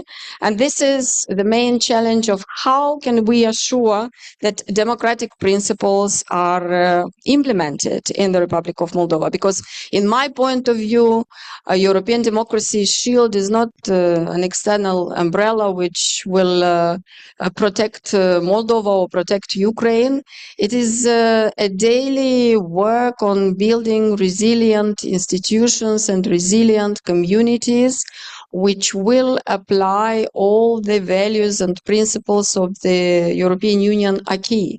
And here it is important to mention that Moldova already progressed and implemented very important laws such as electoral code, which is bringing more transparency on the funding of the political parties. We are in the process of reforming the judicial sector with vetting and pre-vetting processes happening in the country. And we've done a lot to bring more security in the Republic of Moldova by launching very important reforms in the field of energy sector, which was also a part of propaganda and very dangerous messages which were bringing more misunderstanding than understanding about the benefits of European integration. But in this process, as I said, the most important thing is not to reduce the dialogue, which is very important in the process of European integration, and then fall in the trap of excessive centralization. This is why maintaining a genuine democratic dialogue is the only safeguard against an unintended slide towards authoritarian tendencies. We need more forums and international guests of such prestige in the Republic of Moldova. I remember 2022 when Moldova and Ukraine got a status of candidate countries in the European Union, and then our countries started to be visited by European delegations on a rolling basis. But still, we need to be more connected, as I said, to all the target groups, main target groups, and here I refer to youth, to women, to mayors, to businesses, to politicians in the European Union countries in order to learn more on how democracy works and how to protect it in the way in the process of building a European and democratic country. So how can Moldova be involved in the implementation of the European Democracy Shield? In my point of view, Moldova already presented its unique example of fighting against disinformation. And here, the most important challenge is how to keep this process not as restricting freedom, but a process which brings more transparency, more dialogue, inclusion of different target groups of the society in the dialogue, including political minorities, and assure this discussion between all the target groups of society on the benefits of European integration. So as I said previously, AI Vision was launched in order to assure this dialogue, and I thank once again Aspen Institute from France for being our partner, and we're looking forward to build partnerships in such a way that we learn more about democracy and we experience it here in the Republic of Moldova. Thank you very much, everybody, for being with us today, and I hope we will have a good declaration which we will pass to politicians in Moldova, but also voice it in the European capitals and in Brussels. Thank you. Thank you. Thank you, Ina. Thank you to all panelists for your very powerful point, but also your discipline to keep your intervention short. I know it was a little bit frustrating because everyone wanted to go and to elaborate further, but we will have time certainly during the day to expand on the respective comments. I'm glad also that Ina could have the ultimate words in this panel. And we are certainly very keen to pursue this collaboration and in a way to expand. I think the virtue also of this forum is also for many of us to put Moldova in the map, and because this is very important, and we really need from EU countries also to bring more support, bring more commitment to support democracy, EU accession, and this really is a very long process, and we all know that it really required the support, the involvement of not just the champions, but also to, in a way, to trickle down and to have many people more aware on why is it that it is important to integrate and to incorporate countries like Moldova and Ukraine and other countries in the region in the EU process. So thank you again. I understand we have now a coffee break for a few minutes, and then we have a second session, and I really ask you everyone to be back in the room on time, because we will have a very interesting session where we will have prominent politicians and leaders from other countries in sharing their experience of EU accession from their respective country. Thank you. And 1 second of attention, please. Before going to the coffee break, I would like to ask everybody to come in front and to make a common picture of our event. Very quickly, if we are well organized. Thank you.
One. Am acum, da. Mulțumesc. Bine v-am găsit și, în primul rând, vă mulțumesc că rămâneți cu noi. Eu mă numesc Dorina Baltag, sunt doctor în științe politice. Mi-am făcut doctorantura în Marea Britanie. De asemenea, sunt fondatoarea organizației Norocolanda, o organizație care reprezintă moldovenii din Republica Moldova stabiliți cu traiul permanent în regatul țărilor de jos. Deci astăzi, în calitate de moderatoare, voi purta două pălării. Voi ghida această discuție atât în limba engleză cât și în limba română, așa că o să vă rog să ascultați traducătorii și, nu în ultimul rând, eu mi-aș dori noi să dialogăm cu voi, să purtăm un dialog, așa că de pe acum notați acele întrebări care doriți să le adresați paneliștilor noștri. Și felicitări organizatorilor pentru acest eveniment atât de important. I will switch to English now and esteemed panelists and dear colleagues, I am Dorina Baltag. I am a researcher at the Institute for Diplomacy and International Affairs based in London, and my second head is based in The Hague, where I'm the founder of Norocolanda, which is an NGO, a diaspora NGO based in the Netherlands. Last week, I was in Brussels at one of the largest annual conference of the European Union, EuropeCom, where it was focused on public communication, but it was nice that they are bringing together 10 years in a row different stakeholders, diplomats, civil servants, academics, researchers, journalists, and what was the paradox that everyone was discussing is how we feel that we are connected in the world that we're living, but at the end of the day, we're very much disconnected. And in our panel, where we talked about electoral integrity, where we talked about what matters for democracy, where we talked about independent journalism, where we talked about foreign interference and manipulation of information, the key word was trust.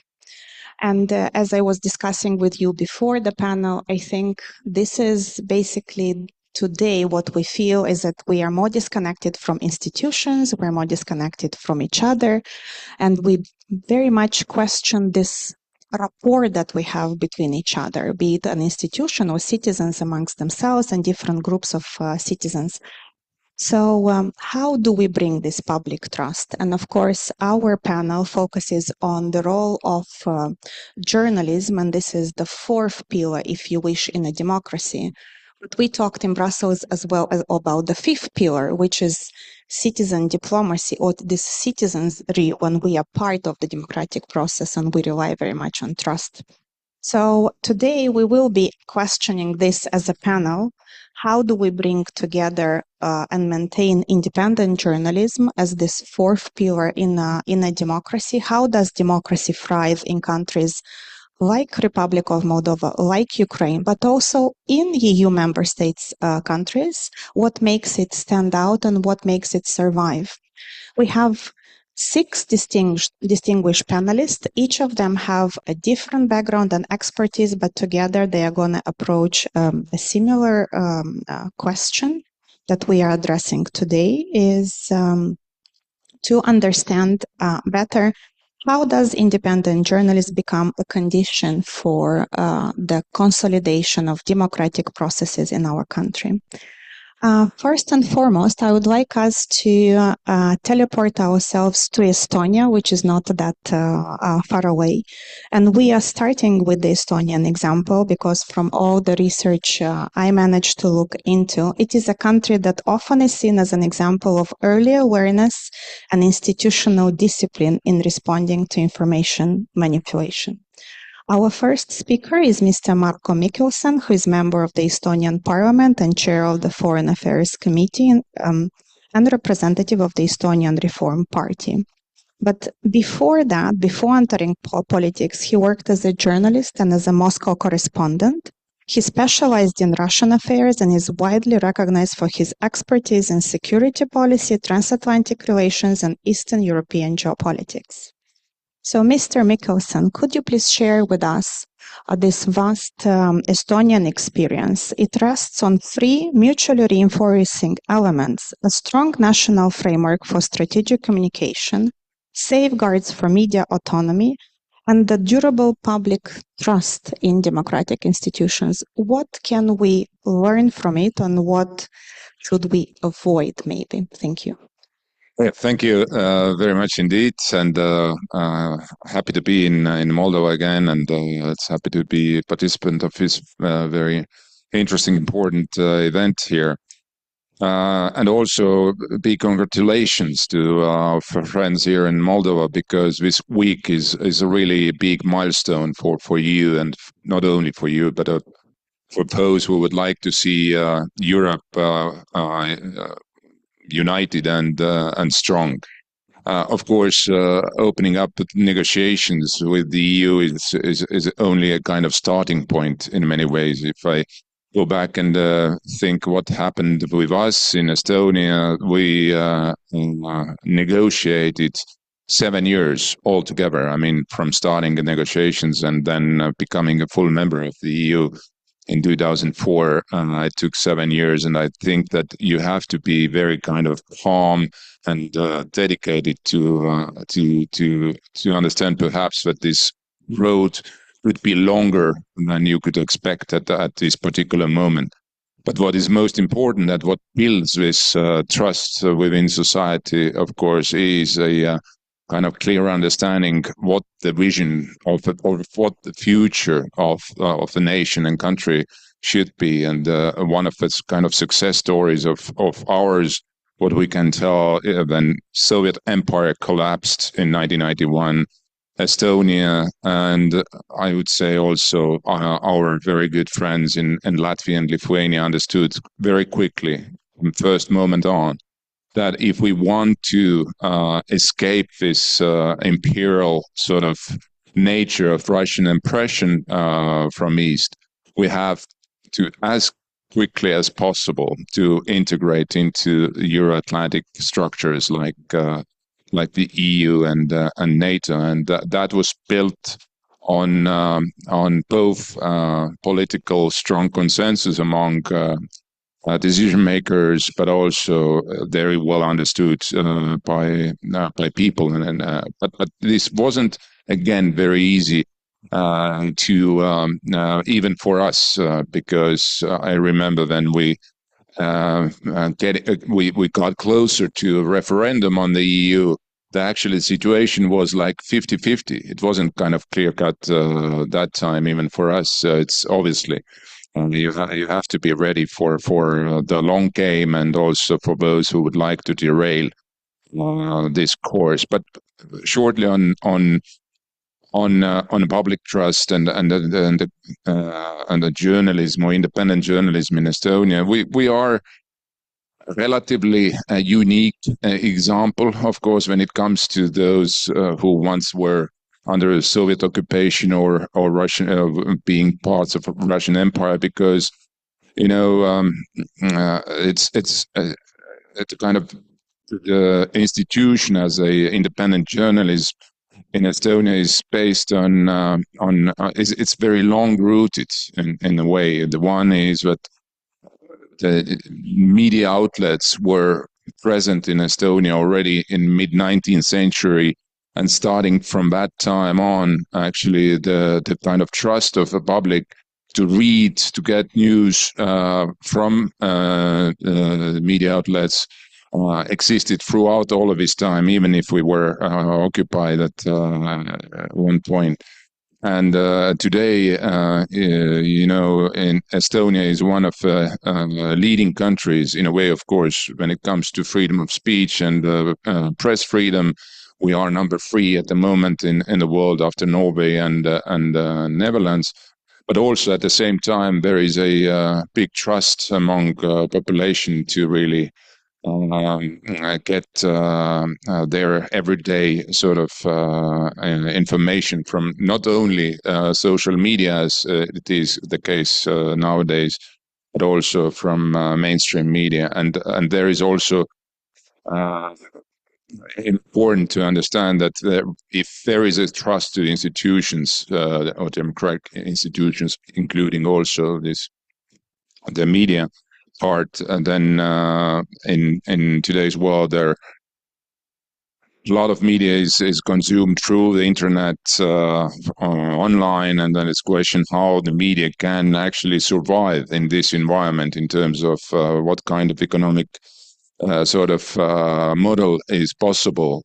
Then quite often people think that, oh, if it's internet, it should be free. Are you ready to pay for content? And actually in Estonia, roughly 20% of internet users paying for news from different outlets. The highest is, of course, in Norway and Sweden. There it goes up to the 40%. But with this 17-20%, Estonia is something like 7/10 in the world again. But coming back, perhaps the last, but at least what I would like to say is at the beginning, what is perhaps important for Moldova to also pay attention to is one of course, to make sure that that independent media is valued by political actors in a way that this is really like kind of important part of development for a country on the path of not only to the EU but in different ranks. And you have done extremely well. If you think go back 2019, you were 91st. 91 in a world ranking. Now you are 31st, even higher than Romania. It's quite remarkable. But to build solidly on identity that really helps people to make difference. What is good? What is wrong? What should be our future? And what has been our past? That is something what perhaps you have to pay a little bit more attention to, but it is encouraging that you already you understand that value as well. Thank you so much. One quick question, listening to you, maybe could we stretch the line a bit further and consider what is the line between effective state communication and the relationship that Estonia built with its citizens and the risk of the government communication becoming a little bit too dominant in the public information space? In our case, it's very simple because we have strong media outlets, both as a public broadcasting company, but also private media, which is pretty well consolidated, actually. So we don't have this very diverse or polarized sort of media landscape that for government is a main thing to act properly, democratically, transparently, and of course we are today thinking while the existential threats are out there, how to make sure that if there is needed to communicate to people what is and with a one and single message, let's say, air alert or some kind of crisis, what we might witness in the near future, then what is the kind of ways how to reach each and other citizen in Estonia. But otherwise, media is doing great job in Estonia, and this is high value for us as a free and independent nation. Thank you very much. I'm looking forward to the discussion with the audience to continue this further. So I would like now to add to the resilience, democratic resilience framework by adding the layer of safeguards and regulation. The next speaker is Ms. Liliana Viitor. Since 2021, she is the chair of the Audiovisual Council in the Republic of Moldova, which is the regulatory body for TV and radio. But I think what struck me the most, and something that I didn't know about you, is that since October 2023, Russia has banned her from entering the country in connection with her work against propaganda and disinformation. So I think you must have done something right for Republic of Moldova in this sense. Before being in the position of chair, Ms. Viitor was also had her career in journalism, as working with BBC World Service as a correspondent, but also with Moldova One. She also served as Prime Minister's spokesperson in Moldova and consulted for various well-known organizations such as Thomson Reuters Foundation, UNDP, OSCE, and Internews. Liliana, welcome to our panel. As I was saying, I want to discuss with you a little bit about safeguarding independent journalism. So my question to you is, how can or how should a media regulator protect pluralism, the public interest, and the integrity of the information space?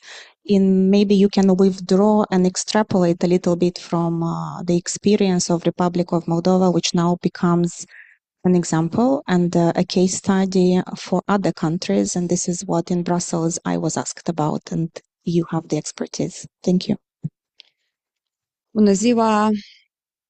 Eu am fost luni la conferința interguvernamentală Republica Moldova, Uniunea Europeană, la care au fost deschise negocierile oficiale, deoarece Consiliul Audiovizualului este o autoritate care a contribuit la îmbunătățirea climatului mediatic, la îmbunătățirea cadrului legal, a avut o contribuție pe îndeplinirea mai multor acțiuni și criterii la capitolul 23, un capitol considerat esențial. Cu acesta de regulă încep și se termină negocierile unei țări, dar și la un criteriu care ține de funcționarea instituțiilor democratice. Și în acea sală nu a fost o persoană care n-a menționat ingerințele externe, care să nu fi spus sau să nu fi remarcat felul în care Republica Moldova a rezistat ingerințelor externe și a cumva păstrând albia democratică, și acest lucru este foarte important. Dar iată ce se întâmplă după astfel de mesaje de felicitare. E că cumva e o inerție a instituțiilor europene, pot să spun, de a reveni la ceea ce a fost. Da, alegerile au trecut, foarte bine că ați luat măsuri, vă felicităm, vă invităm să ne spuneți cum ați rezistat, dar acum vă rugăm să renunțați la această măsură, să nu faceți acest lucru pentru că nu este, nu știu, ajustat sau coroborat sau nu prevede, nu există o astfel de prevedere în legislația Uniunii Europene. Deci, primul lucru pe care vreau să-l spun este că avem nevoie de un spațiu, un cadru de reglementare adaptat la ingerințe. Rusia poartă foarte clar un război hibrid împotriva Uniunii Europene. Acest război hibrid nu se oprește la hotarul Republicii Moldova cu Uniunea Europeană și cu NATO. Ce targetează Rusia este foarte clar un haos și o neîncredere a oamenilor în proiectul Uniunii Europene. Și atunci e un paradox în care nouă ni se cere să renunțăm la măsurile luate pe plan național, iar în schimb ne se oferă un cadru european care nu este deloc adaptat. Este un cadru care nu face față ingerințelor. Și o să vă dau un exemplu. Platformele sociale pe care se propagă cel mai mult dezinformarea electorală, care exacerbează discursul de ură, prin care se face targetarea politică, microtargetarea politică, prin care oamenii sunt băgați în anumite grupuri, sunt țintiți, deci grupuri din afară bagă bani nebuni, eludează toate prevederile codului electoral cu privire la finanțarea campaniei electorale, deci pe lângă propagarea dezinformării, aceste platforme mai și sunt folosite pentru finanțarea ilegală a campaniei.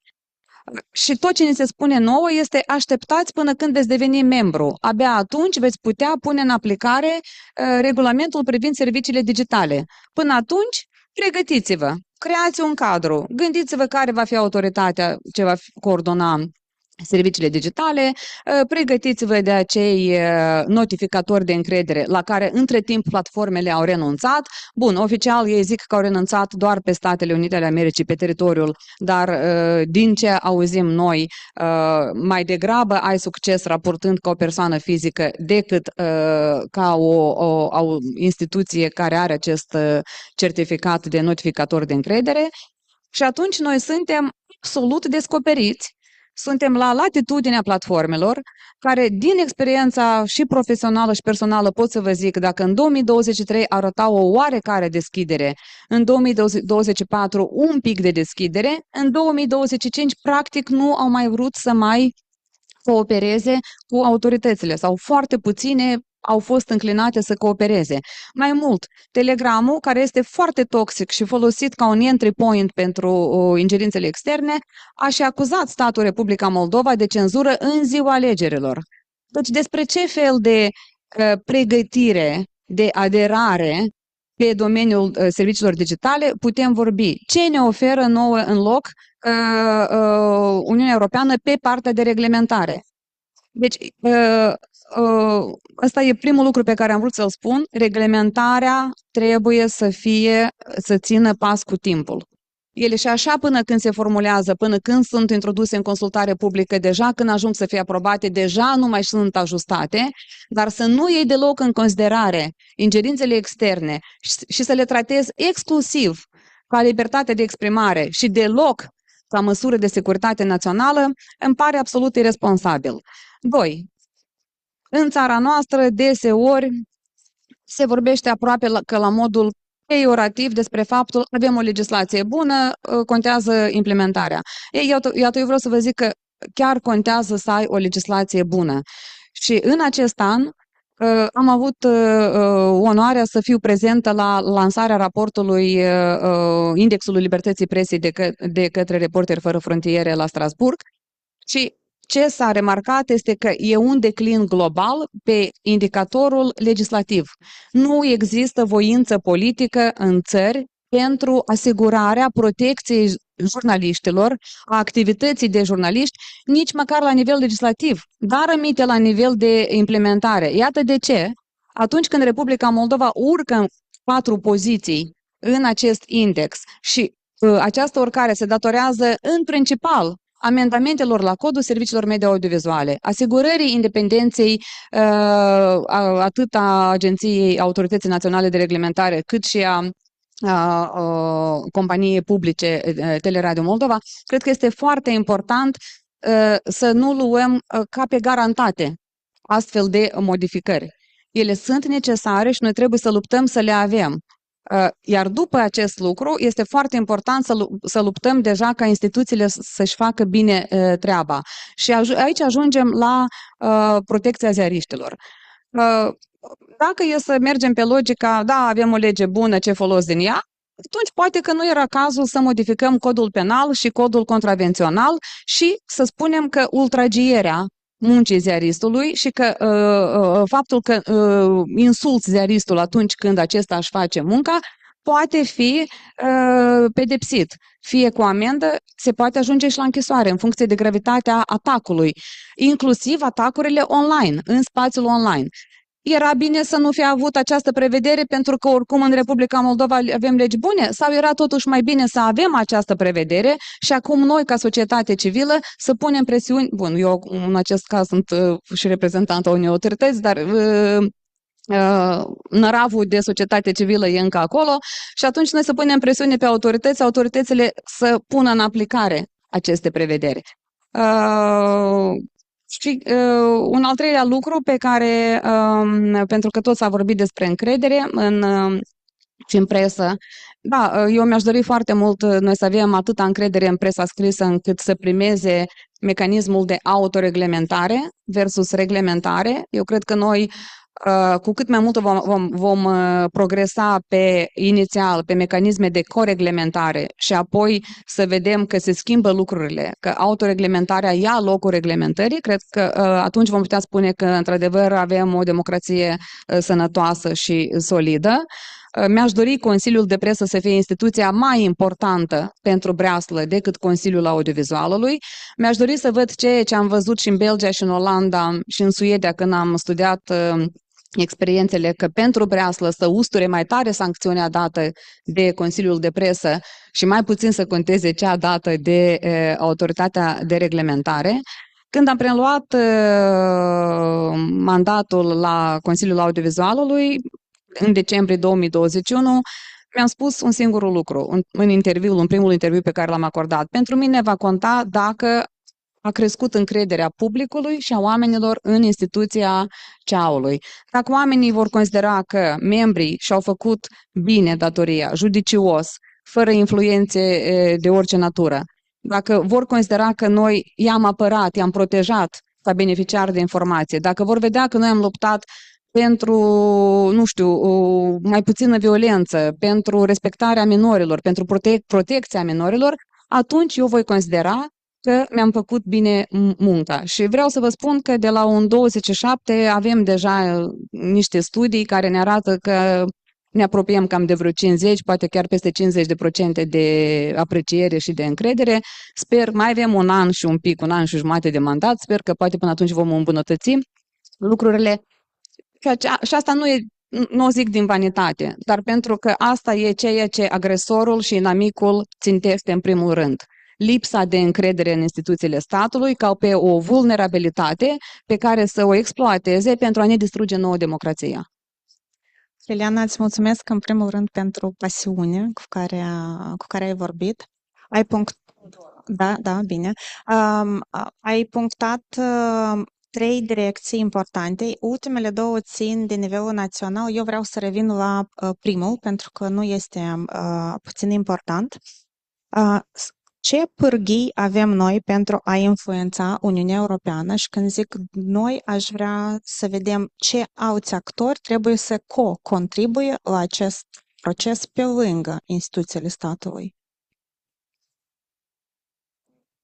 Bine, eu cred că pentru noi aliatul numărul 1 acum sunt celelalte țări candidate, pentru că și ele au și țările care au probleme de aceeași sorginte, deci eu cred că și noi suntem într-o foarte strânsă cooperare cu Muntenegru, Albania, Macedonia de Nord, pentru că și ele sunt vizate. Iată, Muntenegru chiar recent, hai să spun așa, s-au cerut la noi în vizită ca să studieze, s-au întâlnit cu CEC, Stratcom, cu societatea civilă, în primul rând s-au întâlnit cu ziariștii și cu membrii ONG-urilor, ca să studieze ce facem noi și cum am monitorizat noi campania electorală, pentru că dânsii vor trece prin alegeri parlamentare în anul care vine. Cu Armenia am avut la fel schimburi, deci îmi pare un aliat natural.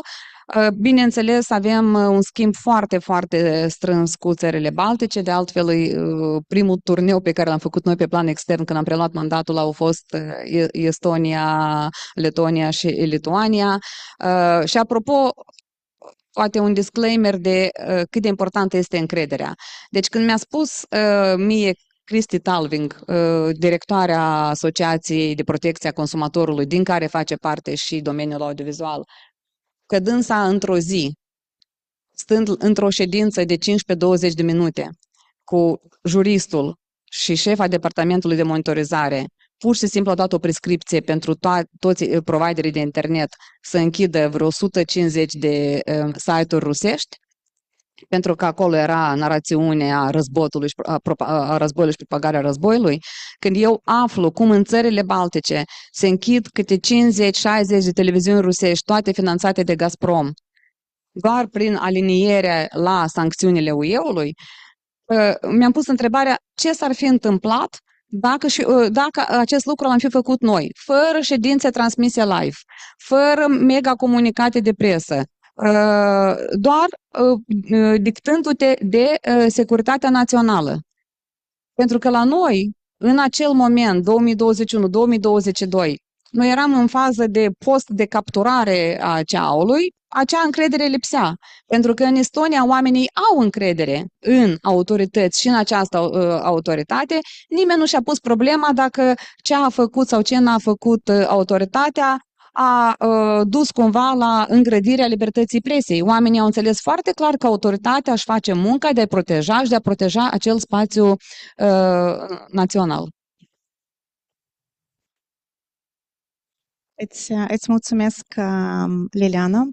So Liliana touched upon the fact on many layers, but I would like to liaise now with the next speaker. I'm looking at you, Julian, because I want us to add an extra layer, the maybe more contextual, more geopolitical, when journalism needs to stay credible in the context of war, in the context of security. In the previous round of questions, you asked some very valid question to the panelists.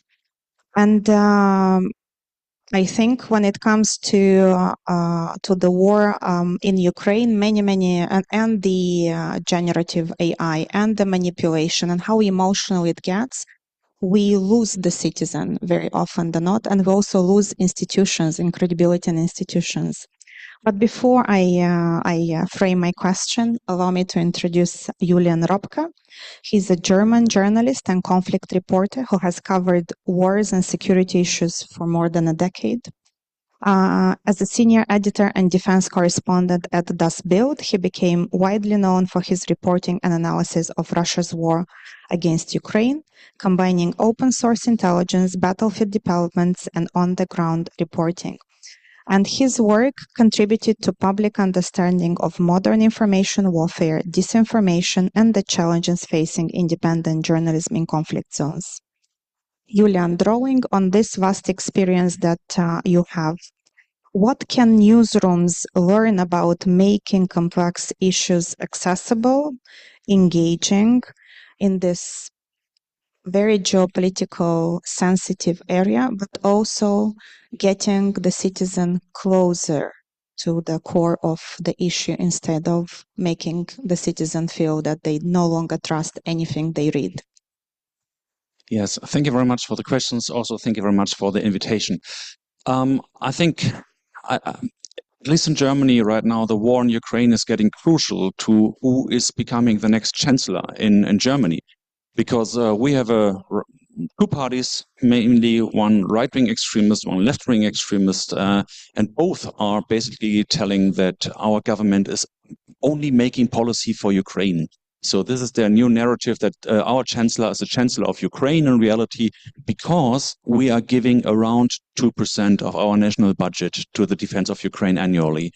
And just to portray the urgency there, these narratives and these parties are managing with these stupid lies, I would say, to get 35% of the electorate behind them right now, with 30% almost with the AfD and around 5%, 4% maybe with the BSW, which is on the left side, another party which has the same narratives and the same ideas.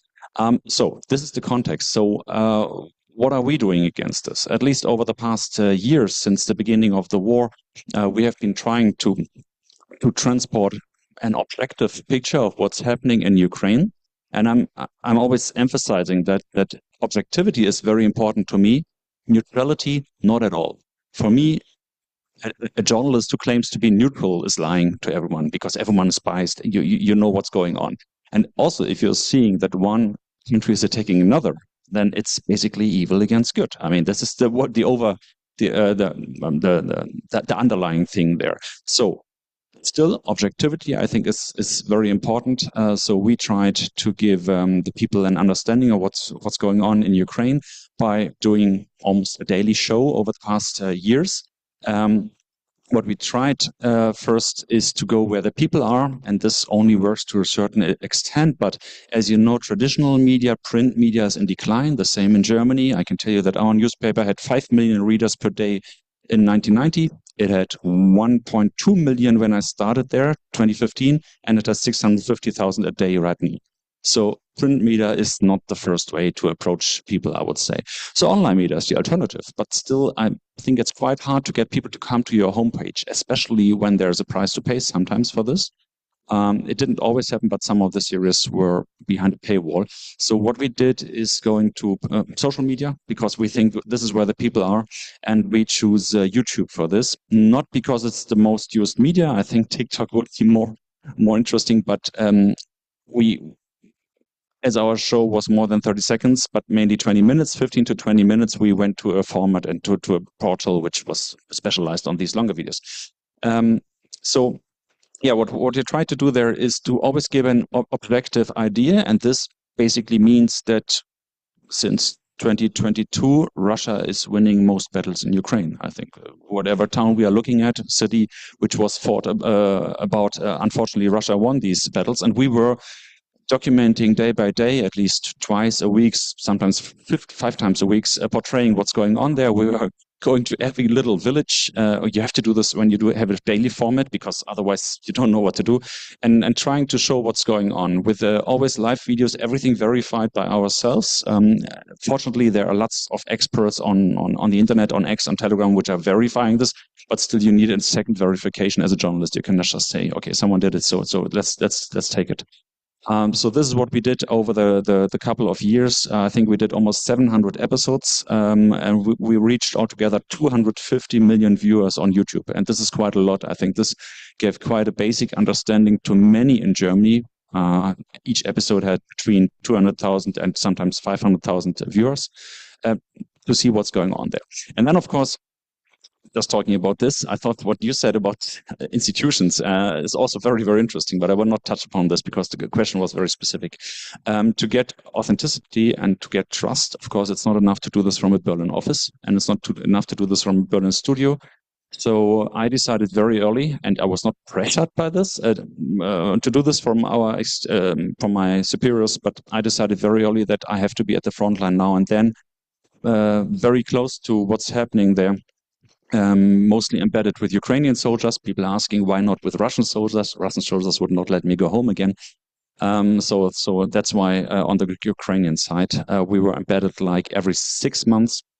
My wife was very strict. I was allowed to go 10 days every 6 months. This was the maximum. And we produced altogether around 50 episodes from the front line, each of them also 20 minutes with about different all kind of stories. So this, I think, is important to have the authentic view there, to tell the people what's really going on.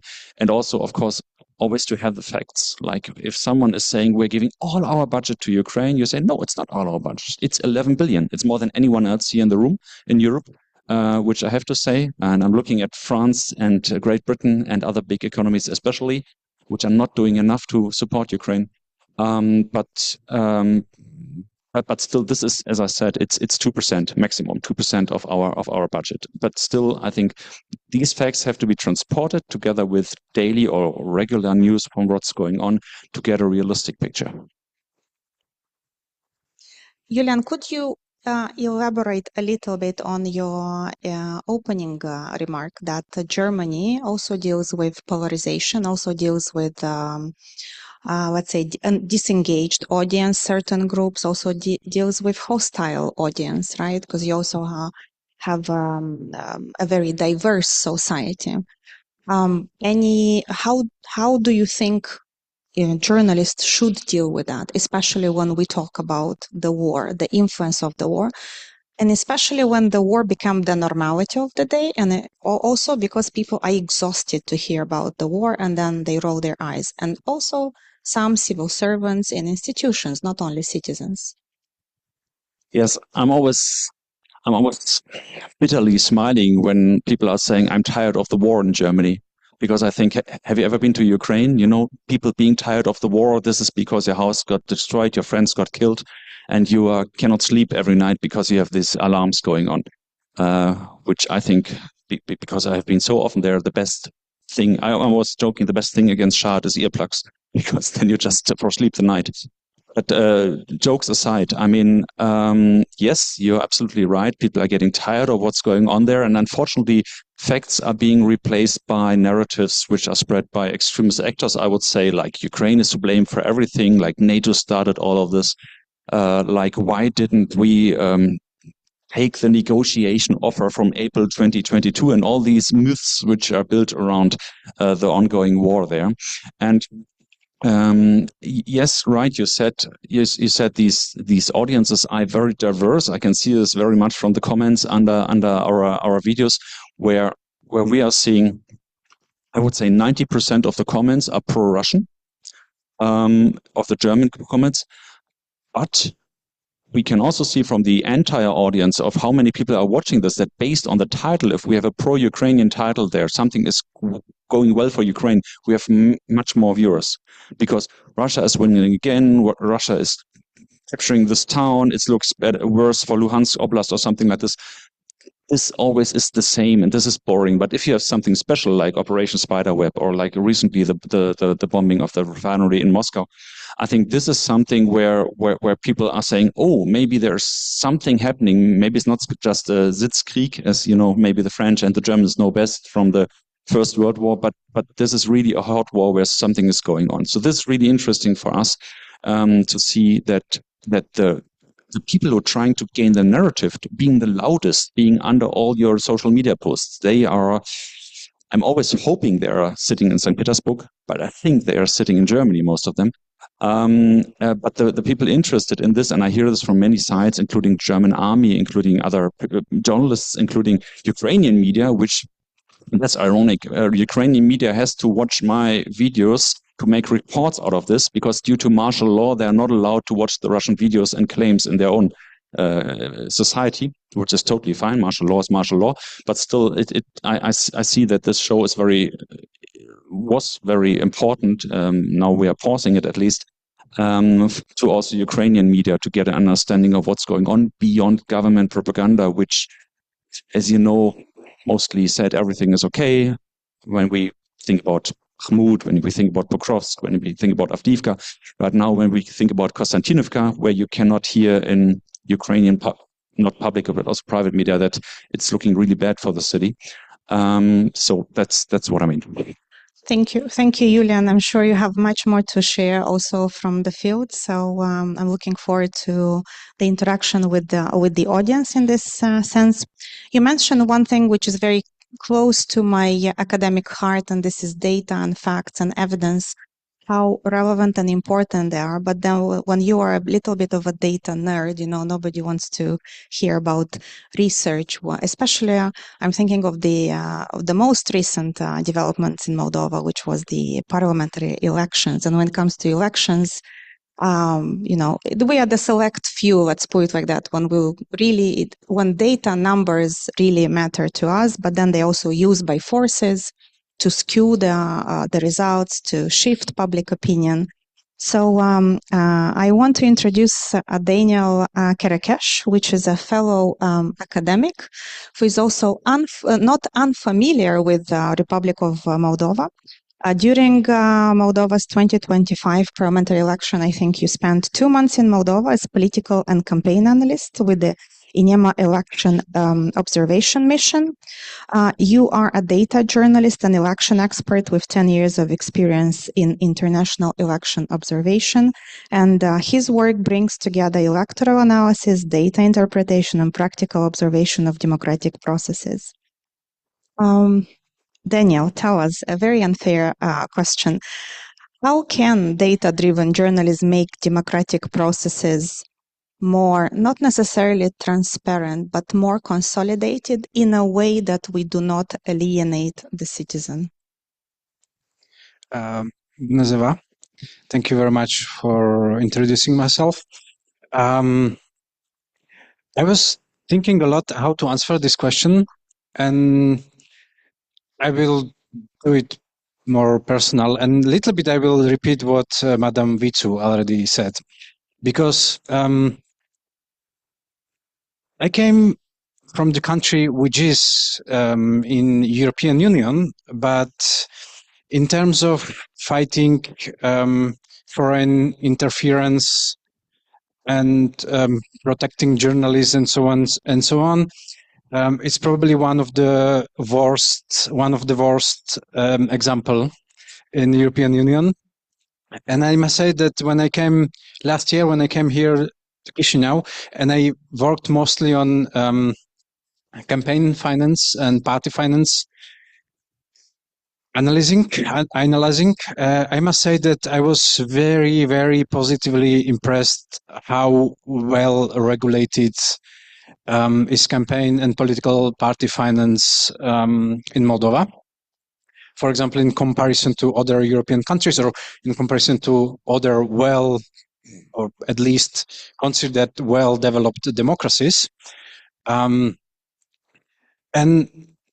if journalists want to do job also in terms of data analysis and spotting out foreign interference or illicit money in campaigns and so on, they need to have conditions created for this job. And at least my opinion on that is that without good, modern legal framework or good modern regulation on that, which is adjusted to current times, it would be almost impossible.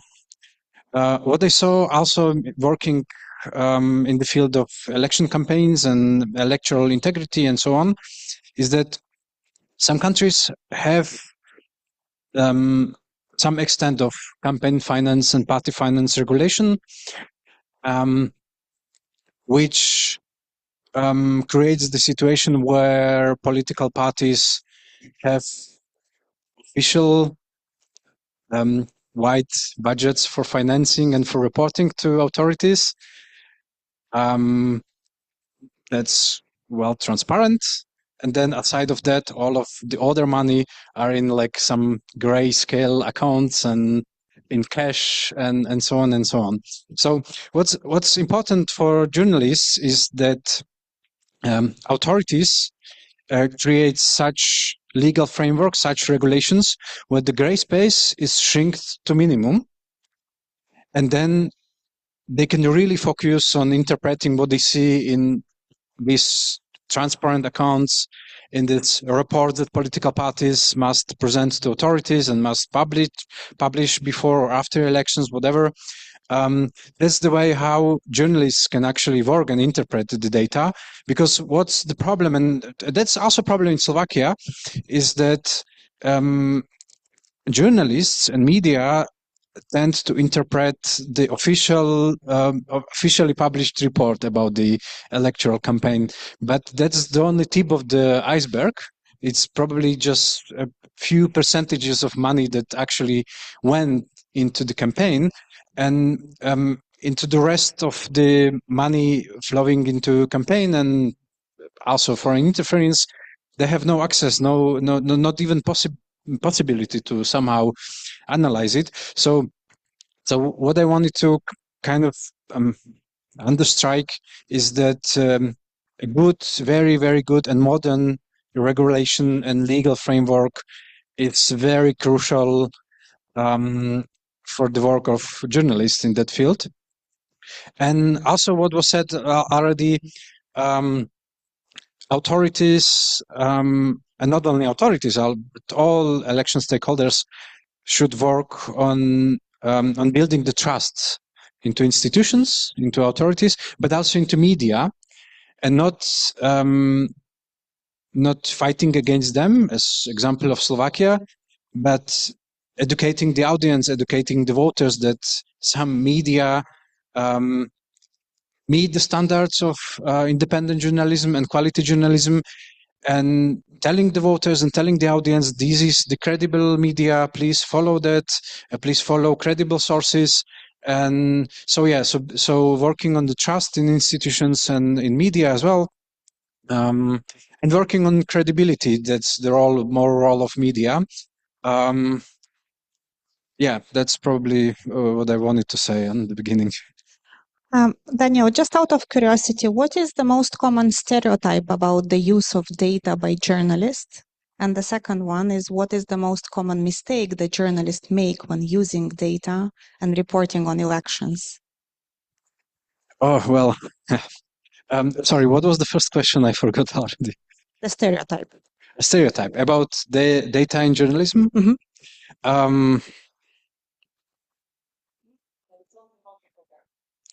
Yeah, Liliana true. is saying that it's only about infographics. Yeah, true. It could be. Let me think about that. Or tell us about the most common mistake that you have noticed that journalists make while using data when reporting on elections.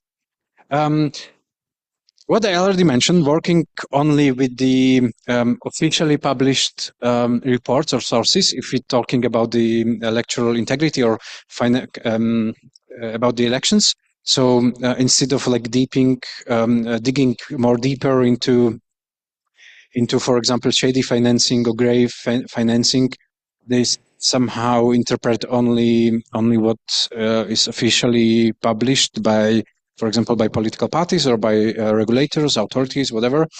That's the first very common mistake. And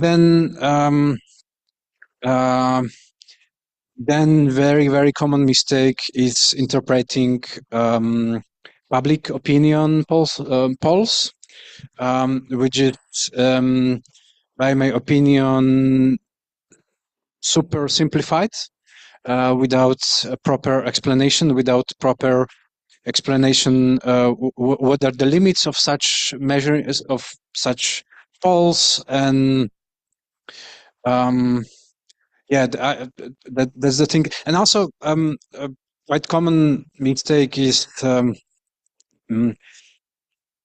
which I also try to avoid all the time, is like being just very factual and very descriptive without combining data journalism with like in-field reporting. And that's a point I want to also underline, that like data journalism shouldn't be like isolated discipline from other kind of journalism. So data journalism should be combined with the in-field reporting. Very simply said, like all the data should have some face or some story behind it, and also ideally, if it's combined as well with some solutions or solutions and recommendations. Thank you, Daniel. It's a very you opened the door for a shift transition, a smooth transition to my question for Ms. Cornelia Kozonak, because when it comes to data also uncovers patterns, and when we see patterns, and with electoral integrity of Republic of Moldova, we have seen how many patterns has investigative journalism has uncovered. It revealed networks, interests, hidden structures, use of money in all sorts of creative ways and whatnot. So Cornelia, welcome to this panel. Cornelia is an investigative journalist with more than 2 decades of experience in this field. She leads the Center for Investigative Journalism of Moldova, the country's first organization specialized in this area.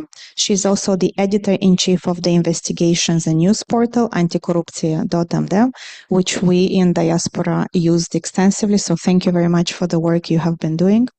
She and her team have received several awards for professionalism and courage, and she has carried out cross-border investigations with journalists from Ukraine, Georgia, Kyrgyzstan, and Romania. I don't know, Cornelia, how much you can share with us in more raw manner. My question to you is, what does investigative journalism in Moldova right here, right now, needs to continue? What ingredients does it need to continue to hold power to account? And how can rigorous evidence that you are collecting become the strongest defense for the democracy of our country? Mulțumesc, Dorina. Pentru jurnalismul de investigație, ca și pentru toată mass media din Republica Moldova, există mai multe provocări acum. Ceea ce trebuie de apreciat este că la ultimele alegeri, și cele prezidențiale și cele parlamentare, am obținut o experiență probabil unică în regiune, când presa s-a unit cu societatea civilă, cu guvernanții, pentru a face față pericolelor și care veneau din afară, valul mare de influență, de bani care vin în Moldova. Pentru Moldova nu este în Moldova, ca să influențezi, nu-ți trebuie foarte mulți bani. Eu ziceam înainte că dacă Rusia a intrat în Ucraina cu tancurile, Moldova mai de mult a intrat cu bani. Cu bani cu care cumpără persoane, ziariști. Presa a fost întotdeauna una din cei ce au ochit Rusia dintr-o dată a fost presa, pentru că prin presă poate manipula, prin presă poate controla o bună societate, o bună parte a societății și exemplul nostru foarte bun pe care și eu deja îl prezint în alte țări din spațiul ex-sovietic este că presa a înțeles pericolele și, indiferent care a fost situația presei, inclusiv cea financiară, s-a mobilizat pentru a arăta din interiorul rețelelor cum funcționează. Și asta a ajuns foarte repede la cetățeni și cetățenii au înțeles că de unde vine manipularea, cum se cumpără voturile și au fost mai multe scheme deconspirate de jurnaliști de investigații și asta a avut o influență foarte importantă asupra societății. Pentru că este una când spun autoritățile, când autoritățile deconspiră anumite scheme și este altceva când jurnaliștii le deconspiră. Și aici rolul jurnaliștilor de investigație este unul foarte important. Doar că ziceam că există provocări. Provocările sunt în primul rând de ordin financiar. În Republica Moldova nu există o piață de media cu investiții. Fiecare redacție își caută proprii bani pentru a exista. Nu există bani direcționați de undeva pentru presă și este extrem de dificil. În Moldova nu există cultura cetățenilor, așa cum există în Estonia sau în alte țări, de a plăti pentru conținut de calitate, de a susține presa, de a o ajuta să fie și mai independentă ca să obțină de acolo informații corecte. Există niște mecanisme de 2% din impozitul pe venit, donații, dar eu pot să zic pe experiența echipei mele este foarte, foarte mică, deci nu îți ajunge practic deloc să existi. Și atunci toată presa independent caută resurse, iar resursele care pot fi sunt de la donatori, sunt proiecte, sunt granturi.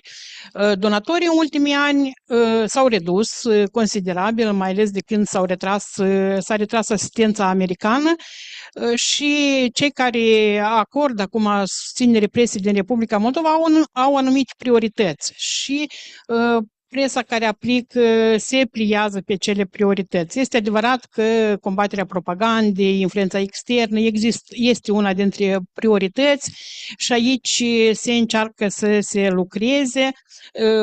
Presa este implicată, dar este foarte greu să supraviețuiască în aceste condiții, mai ales când sunt și aceste influențe puternice și e nevoie de mecanisme care să ajute cumva presii să poată fi independentă, să nu depindă de anumite resurse, să aibă cel puțin anumite resurse de bază cu care să poată opera, să poată crește profesional, să poată fi cu adevărat independentă. Pentru că este și riscul de a în fața pericolelor care vin de la influențele externe și propaganda, presa încearcă cumva să fie mai loială guvernării. Și asta se observă și asta un pic scade din credibilitatea cetățenilor. Presa trebuie să fie puternică, să stea cu ochii pe guvernanți, să monitorizeze toate procesele, pentru că Moldova e cunoscută, a fost un nivel destul de înalt de corupție până a venit actuala guvernare. Este adevărat că s-a dat semnalul că tolerăm zero toleranță corupției și probabil la nivelul cel mai înalt nu este corupție, dar totuși nivelul de corupție nu a dispărut, el undeva a coborât și presa trebuie să fie cel ochi de pază care să urmărească toate procesele, să critice, să facă investigații jurnalistice, pentru că investigațiile jurnalistice făcute profesionist, cu verificarea tuturor faptelor, nu fac decât să aducă acel plus de valoare pentru democrație, pentru parcursul nostru european și ajută cetățenilor să înțeleagă procesele, îi ajută pe cetățeni să fie parte a procesului de integrare europeană, să fie activi, să participe la toate procesele, să monitorizeze de la nivel local tot ce fac autoritățile, pentru că tendința unora este că vin la o funcție publică ca să-și facă niște interese private, să fure din banii publici. Interesul ăsta tot timpul a existat și eu nu cred că în Republica Moldova el a scăzut odată cu schimbarea guvernării. De ce avem nevoie de presă puternică, de presă independentă, de mecanisme care să ajute presei să fie independente, să fie puternică. Cât privește mecanismele de protecție, că am vorbit aici, eu apreciez, există multă deschidere din partea guvernării pentru a schimba lucrurile, pentru a face mecanisme care într-adevăr să protejeze jurnalistul. Dar e nevoie de punerea în practică. La nivel de practică, eu o spun din experiența noastră, nu funcționează aproape niciun mecanism. Atunci când depui plângeri la poliție, nu se întâmplă nimic. La fel, procuratura nu reacționează, ajunge în procesele de judecată, în procesele de judecată poți obții mai multe, poți obții câștig de cauză, dar asta înseamnă un proces de vreo 2-3 ani și sunt procese de tip slab. Se discută acum și despre slab și este foarte bine, dar aceste mecanisme există pentru că foarte mulți care sunt vizați prin procesele, în investigațiile jurnalistice îi poartă pe jurnaliști prin procese de judecată și asta pentru a-i scoate de la lucrul lor de bază sau pentru a-i demotiva sau pentru a-i discredita. Deci există o serie de mecanisme, inclusiv care sunt folosite și de propaganda rusă de discreditare, nu numai a instituțiilor statului, dar și a presei. Deci noi avem o presiune mare din afară și asupra presei și este nevoie ca și presa ca și breaslă să fie mai consolidată și să pună preț pe profesionalism, pe încrederea, să crească încrederea cetățenilor și să documenteze, să fie obiectiv, pentru că de asta avem nevoie în societate acum. Ca să continuăm acest parcurs de integrare europeană și să avem într-adevăr societatea cât mai deschisă. Cornelia, noi am făcut cunoștințe mulți ani în urmă, când cred că jurnalistul de investigație nu era numai decât o direcție puternică sau eu aș vrea să zic sexy pentru societatea din Republica Moldova. Cum este un subiect întrebat și sexy pentru că am avut loc alegerile. Vreau să te întreb cu ce ar trebui să contribuie diverse grupuri de actori pentru ca să menținem jurnalismul de investigație nu numai decât în prim plan, dar să fie întrebat și înțeles de ce avem nevoie de el aici și acum și între anii electorali.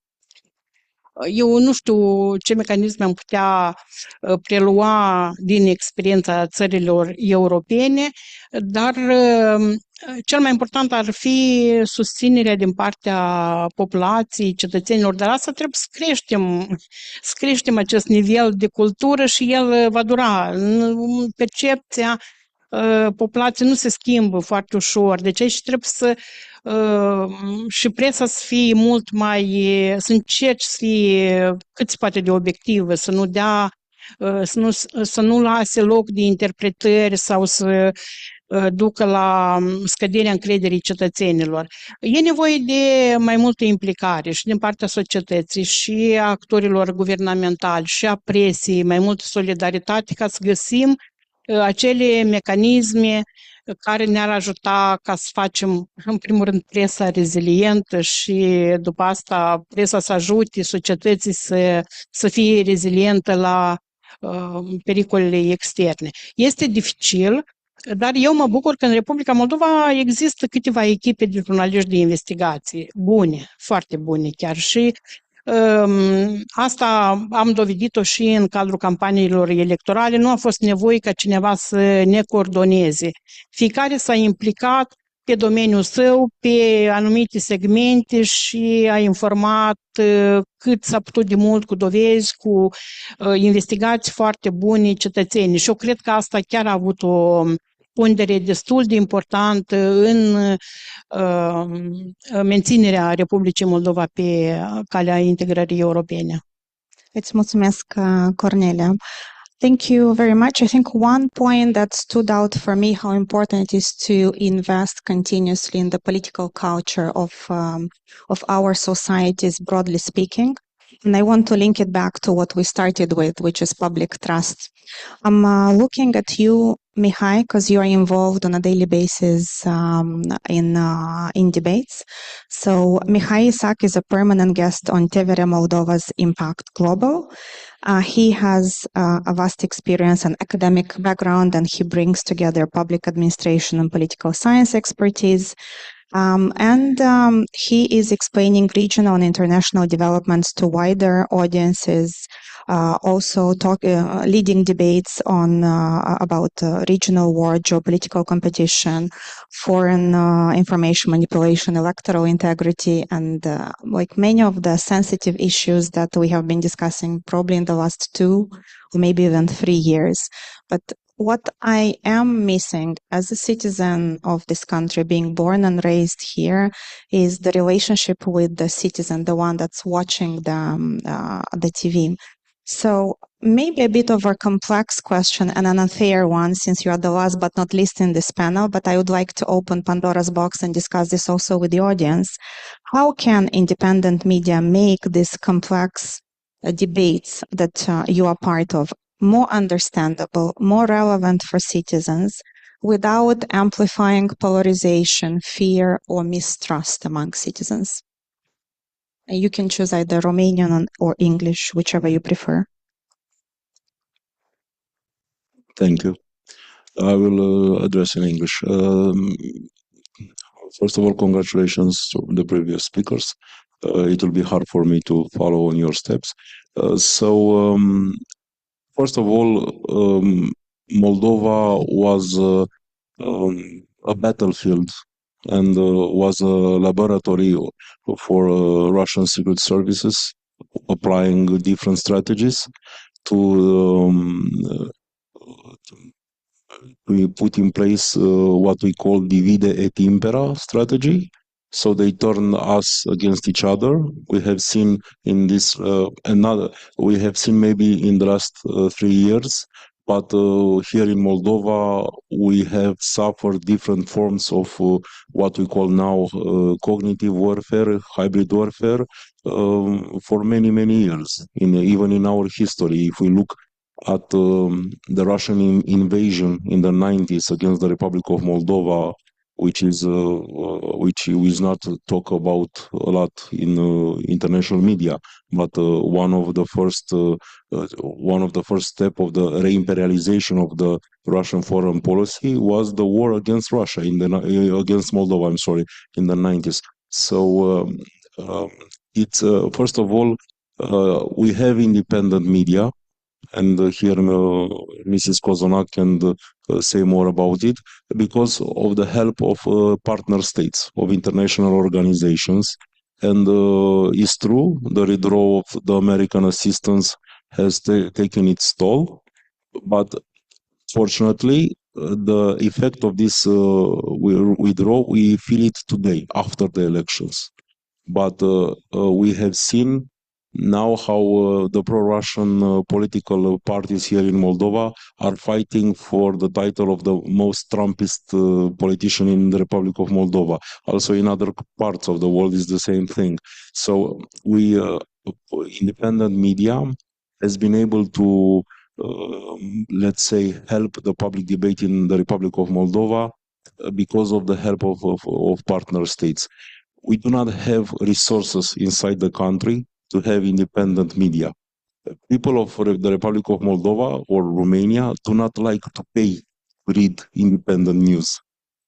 A lot of independent media have tried to persuade the people of Moldova through different channels to help. But as we believe in the sanctity of a free parking lot spot for our cars, we believe in our right to read free news. But nothing is free, and to have a good newsroom, you need good people, you need resources.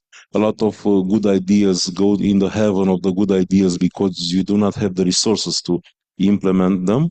And because Moldova was a test case not only for Russia, but also for many partner organizations. We have seen a lot of people coming from France, from Germany, from Slovakia, from other parts of Europe. They have come to help us stand united shoulder to shoulder against Russia. But unfortunately, this will be an ongoing battle, and I hope there will be political will in Chișinău and our European partner capitals to help us again in 2027. We have local elections. We have the situation in the region inhabited by the Gagauz community. There is of course, I salute the political start of the process of negotiations. But we should not be kidding ourselves. We have a lot of work to do, and without the help of international supporters, we will not be able to do our job as independent media. And we have seen how the Russians have been using any kind of weapon on this front against us. We talk about church. We talk about the use of minorities. We talk about the use of even of organizations of veterans of Afghanistan or Second World War. We have seen the usage of our European diaspora against us. That's a big problem for Europe, for our partner states, that they should be more aware. Diasporas from Moldova, from Romania, from Ukraine, from Belarus, from other countries could be potentially dangerous for their security. You should look at the Russian churches in Europe as you look at the radical mosques in Europe. You will see how the Russian Orthodox Church has been using orthodoxy as a means to attack Ukraine, to attack Romania, to attack Republic of Moldova, and unfortunately there are a lot of useful idiots in our countries that help a lot Russia. And again, this is my final thought, without the help of foreign partners, the Republic of Moldova does not have the resources to have an independent media. And when I say independent media, I don't mean only one newsroom. We need a lot of newsrooms, and we need newsrooms also in the regions, because too much is concentrated in Chișinău. Thank you. I have a follow-up question for you. Până eu am să-i adresez întrebarea lui Mihai, eu vreau să mă uit la fiecare dintre voi în audiență și să vă rog să formulați o întrebare. Pentru o clipă, reflectați ce înseamnă încrederea pentru voi. Încrederea în ceea ce citiți pe mediul online, la ce priviți la televizor.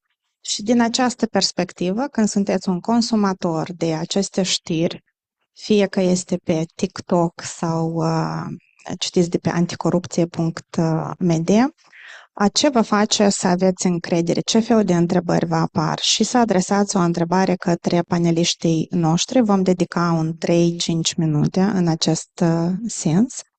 Până atunci, Mihai, ai vorbit despre battlefield și war zone, dar spune-ne, te rog, că totuși avem și noi niște instrumente.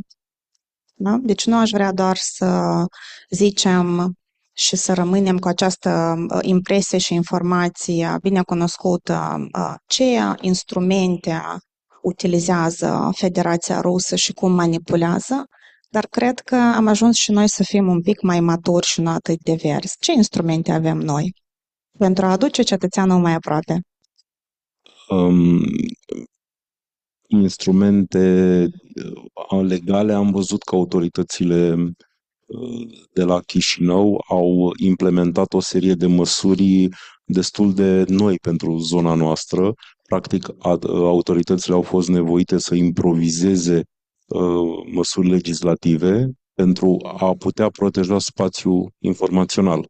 Vorbim de măsuri care au fost contestate și am văzut cum partea rusă a folosit democrația noastră incipientă, așa cum este, împotriva noastră. S-au luat o serie de măsuri care, dacă nu ar fi fost luate, un astfel de eveniment ar fi putut avea loc doar în exil, undeva într-o țară europeană, nu la Chișinău. Deci au fost o serie de măsuri care poate ar fi trebuit să fi fost mai bine explicate publicului și statelor partenere, dar niciodată autoritățile din estul Europei, din Moldova, Bulgaria, România sau alte state estice, nu au fost premiante la capitolul comunicare. În același timp, constatăm că în Republica Moldova aceste campanii de informare, aceste campanii de debunking, aceste campanii îndreptate împotriva știrilor false, au fost destul de eficiente, dacă ne uităm dintr-un anumit punct de vedere. Dar în Republica Moldova este o situație diferită. Populația are o altfel de educație față de cum, de pildă, este în state europene. State europene care s-au învățat cu pacea, s-au învățat cu liniștea, au uitat să se apere. Și ne uităm inclusiv la modul cum, de pildă, propaganda rusă încearcă să ridiculizeze procesul de reconsolidare a sectorului de apărare din Uniunea Europeană, uitând că în Uniunea Europeană avem state cu o puternică tradiție militară, Franța, Italia, Spania, Germania. În Republica Moldova, pentru a putea să recâștigăm încrederea publicului, este o bătălie pe care o duce fiecare jurnalist dintre noi. Eu astăzi am avut privilegiul să vorbesc cu mai multe persoane în cadrul European Democracy Corner și în timp ce încercam să fiu cât mai eficient, nu știu de cât am reușit, vedeam cum doamna Cozonac, de pildă, interacționa cu oamenii. Și acesta este un mod prin care câștigăm. Dacă în alte state jurnaliștii poate nu intră atât de mult în contact cu cititorii, în Republica Moldova, Chișinău este un sat mai mare, se intră mult mai ușor în contact și faptul că foarte mulți jurnaliști sunt tineri. Am văzut investigațiile celor de la ziarul de gardă. Sunt oameni sub 30 de ani. Sau există această deschidere. Personal văd atacurile furibunde îndreptate împotriva jurnaliștilor. Eu dacă îmi deschid acum Messenger-ul, vă pot arăta că sunt trimis acasă în Israel, sunt trimis acasă în România, dar nimeni nu-mi dă bani de avion, dar sunt trimis.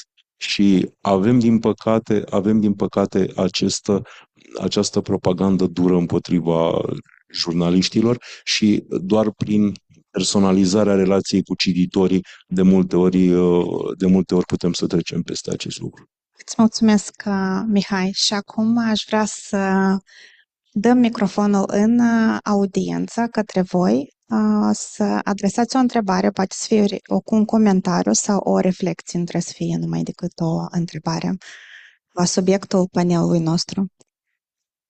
Da, hai să vedem cine mai are întrebări până ajunge microfonul la tine și o să vă rog să vă prezentați succint. Mai sunt mâini ridicate și mai putem prelua încă unul, poate să fie și din partea organizatorilor întrebări. Da, bine. Da, o să le luăm pe toate trei. I'm gonna take all three questions in a bundle. Te rog. Da, mulțumesc foarte mult, Dorina. O discuție foarte interesantă. Vreau să mulțumesc tuturor paneliștilor și tuturor oamenilor care au avut răbdarea să ajungă la acest panel 4. Eu intenționat am venit la el pentru că cred că jurnalismul independent este un pilon al democrației. Am o întrebare care este adresată poate tuturor participanților, dar în mod deosebit vreau să punctez 3 vorbitori. Vreau să întreb pe Liliana Vițu dacă ar fi ca să ai toate instrumentele la îndemână ca să iei niște decizii foarte ferme în vederea susținerii jurnaliștilor independenți din Republica Moldova, nu ca autoritate de reglementare care o reprezinți acum, dar în calitate de decident, ce lucruri, 2-3, necesită a fi schimbate pentru a sprijini jurnaliștii independenți să-și facă meseria într-un mod cât mai eficient?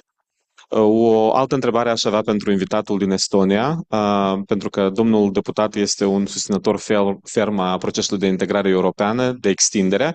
În Republica Moldova noi vorbim foarte mult despre enlargement, despre tot ce înseamnă extinderea Uniunii Europene.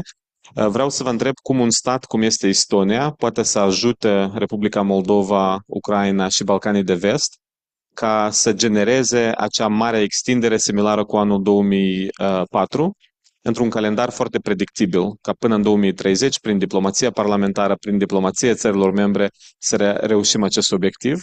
Și mi este foarte curioasă poziția Estoniei ca efort în cadrul Uniunii Europene. Și aveam o întrebare pentru Julian de la Das Bild, o întrebare și o curiozitate profesională. Reprezentați o redacție cu tradiții în Germania și o curiozitate pe care am observat-o este că presa occidentală din Germania, Marea Britanie, Franța, atunci când reflectă evenimentele din Republica Moldova, le reflectă prin perspectiva Rusiei, a războiului din Ucraina, a situației internaționale și foarte rar auzim povestea reală a oamenilor de aici, care sunt din Republica Moldova și au o proprie poveste. Ce este nevoie să facă, de exemplu, țara noastră, care este o țară mai mică, astfel încât o redacție ca dumneavoastră să reflecte mai clar perspectiva cetățenilor Republicii Moldova, să nu ne trateze ca o țară ex-sovietică, de exemplu, dar ca țară candidată care, iată, avansează pe drumul de integrare europeană. Sunt curios ce sfat ne-ați oferit nouă ca să promovăm această narațiune. Și pentru colegul Mihai am vrut să întreb, factorul religios este unul foarte important. Noi nu ne gândim des la el. De exemplu, eu am aflat abia anul trecut că toate numirile de preoți în cadrul bisericilor ortodoxe, unde pleacă și pe care le frecventează diaspora noastră, sunt făcute direct din Moscova, de către Departamentul de Relații Internaționale a Patriarhiei Moscovite. Cum credeți că această informație poate să ajungă la cât mai mulți oameni, astfel încât nu doar satul politic este informat, dar și omul de rând să înțeleagă că acești preoți pot fi manipulați de către Patriarhia rusească? Și doamna Cozonac, respectând sau cunoscând efortul pe care îl faceți în domeniul jurnalismului de investigație, sunt curios cum vedeți dezvoltarea acestui domeniu în condițiile în care există o concurență în domeniul jurnalismului independent și cum vedeți dezvoltarea jurnalismului de investigație? Daniel, mersi. Eu am să rog fiecare să răspundă foarte succint, pentru că panelul precedent ne-a furat cam 10 minute. O să vă rog pe dumneavoastră să ați ridicat mâna, să vă prezentați și e ok, noi o să adăugăm. Da, comentați, vă rog. Poți transmiți microfonul dacă este la tine și doamna în sacou sur de asemenea. Atunci, pentru că Daniel a făcut cât 6 întrebări, o să încerc să fiu foarte, foarte scurt. Vreau să comentez numai că fundația noastră are un program de susținere a media independentă în Moldova de 11 ani, prin mijloace ale Ministerului de Externe german și am susținut mai ales jurnalismul de investigație. De an bun scoatem în cadrul mass media forum pe care îl susținem și această carte neagră a risipirii banului public, mai ales cel internațional, unde premiem cele mai bune investigații locale și naționale. Vreau doar să comentez totuși altceva și să admit că și eu văd același lucru. Moldova, sau să zicem, cetățenii Republicii Moldova și economia Moldovei nu are resursa financiară ca să susțină, să zicem, prin publicitate o presă independentă. Asta am constatat și noi. Dacă ne uităm la România, o piață de 20 de milioane față de o piață aici de 2-3 milioane, acolo există între timp acești bani. Între timp vedem, poate și datorită Uniunii Europene, că avem Hot News, care de prima oară acum a lansat acest paid premium content. Am fost unul din primii subscriber, vedem dacă va funcționa. Avem și presă independentă de investigație care funcționează doar prin donație, vezi Recorder, dar în Moldova nu funcționează. Dar altceva a funcționat. S-a vorbit de proiecte și de granturi și poate și Uniunea Europeană ar trebui să se gândească să aibă o finanțare mai coerentă la nivelul întregii Uniuni Europene, unde este deficitul al libertății presei. Pentru că Moldova, în rankingul libertății presei, este foarte sus, cred că locul 35 sau 31 chiar acum. Deci e undeva în top, iar România e undeva la 55 sau nu mai știu unde e și Bulgaria la fel. Adică două țări ale Uniunii Europene sunt sub libertatea presei din țara asta. Asta am vrut doar să... Vă mulțumim și pasăm microfonul către doamna Sacou. Te rog, aici pe centru, doamna Sacou Sur.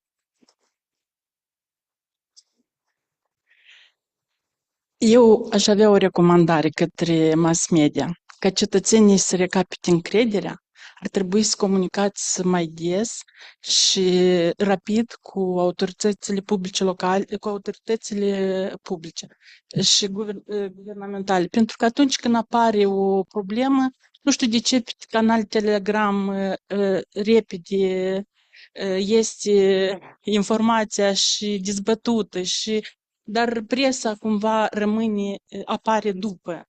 De ce cumva trebuie să fiți într-un pas cu guvernarea? Asta e. Dacă ați înțeles ce am vrut să spun. Mesajul a fost clar. Vă mulțumesc tuturor care trebuie să fie în 30 de secunde dacă vă... În 20, eu am să cronometrez. Deci pasați, vă rog, microfonul către doamna în tricou alb. Mersi.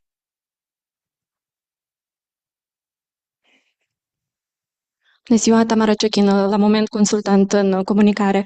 Deci, unul din narativele cele mai folosite împotriva presei independente este că finanțarea din partea Uniunii Europene, Statelor Unite, alți donatori occidentali, anulează independența editorială.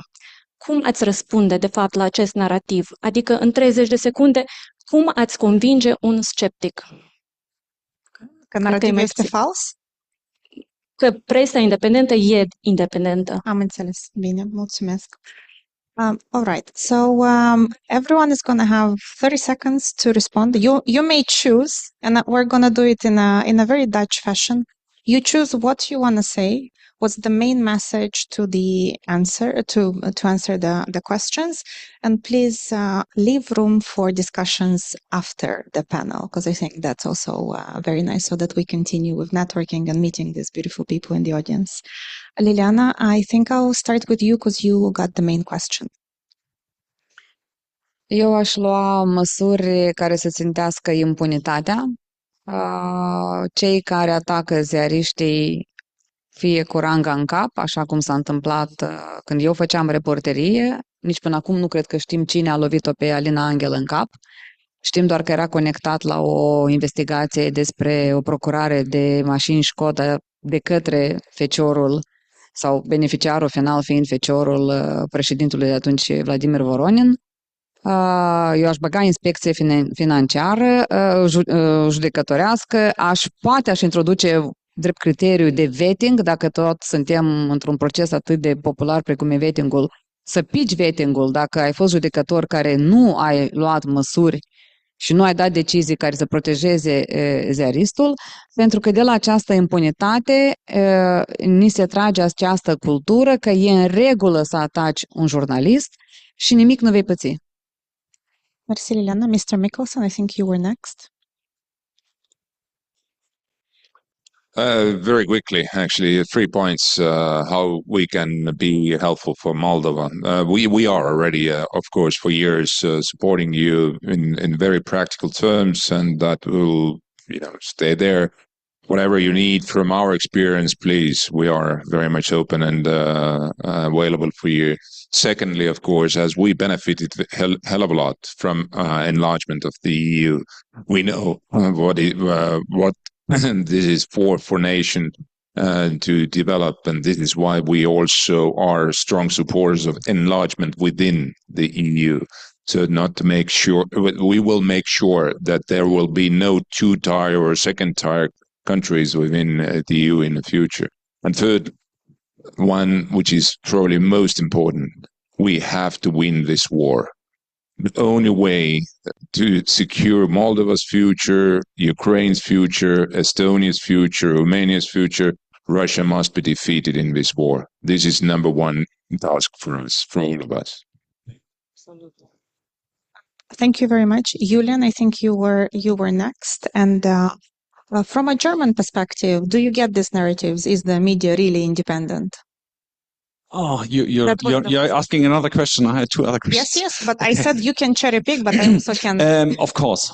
The media is really independent if it is funded by different private organizations, like different private companies. This is the definition of free media. This is what we know from America, how it developed in the 40s, 50s, 60s, 70s years, of course. And then, of course, you need the variety of media, which means you don't need just one big media organization. But for example, in Germany, we have Bild on the center right, we have Der Spiegel on the center left, we have public media, we have extremist left, extremist right media, and I think all of them have their right to exist. And this makes it important. This makes media independent, that these different companies are fighting not just for the audience, but also against each other. Just two remarks about the questions. First, you are not on media so far so much. Be happy about this. For media, especially for my media, Yellow Press, but also for every other media, bad news is good news. So if we are not reporting on you about what's going on, then be happy about this. Of course, if there's a Russian drone going through your country, we will report on this. If there's a Ukrainian sea drone exploding in a harbor of Romania, we will be reporting about this. It's not, classic media is not there to bring up your good stories, how great your culture is, how great your people are. This is what you bring out via civil society, via your politicians, via communication experts, I would say, but not via the classic media. The Sun will not report on what's great in Moldova. They will report if there's corruption in Moldova. So be happy if there's no report about this. And the last one about Telegram. This really strikes me because I'm getting most of my information from Telegram, for the show we are doing. And I think it's very important that whatever you find on Telegram, discuss it or not, it's not verified.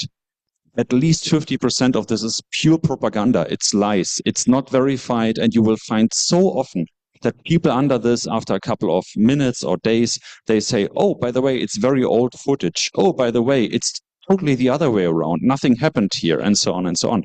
So media cannot be as fast as Telegram, and you should be thankful, because I can tell from my own Bild newspaper that we are having this, it's called Team First, and we want to be first. It's very important for us to be quick. And I can tell you, without mentioning any details, we do so many mistakes since we have this Team First, because we want to be first, that we have another, it's called a mistake channel, which we launched together with Team First, because daily we get between 10 and 40 reports like what you reported first is wrong. So you have to correct it. So we cannot be as quick as Telegram, and we shouldn't be as quick as Telegram, but we should be trustworthy. And I don't know about you, but I don't trust Telegram at all. Yeah, thank you, Len. Cornelia.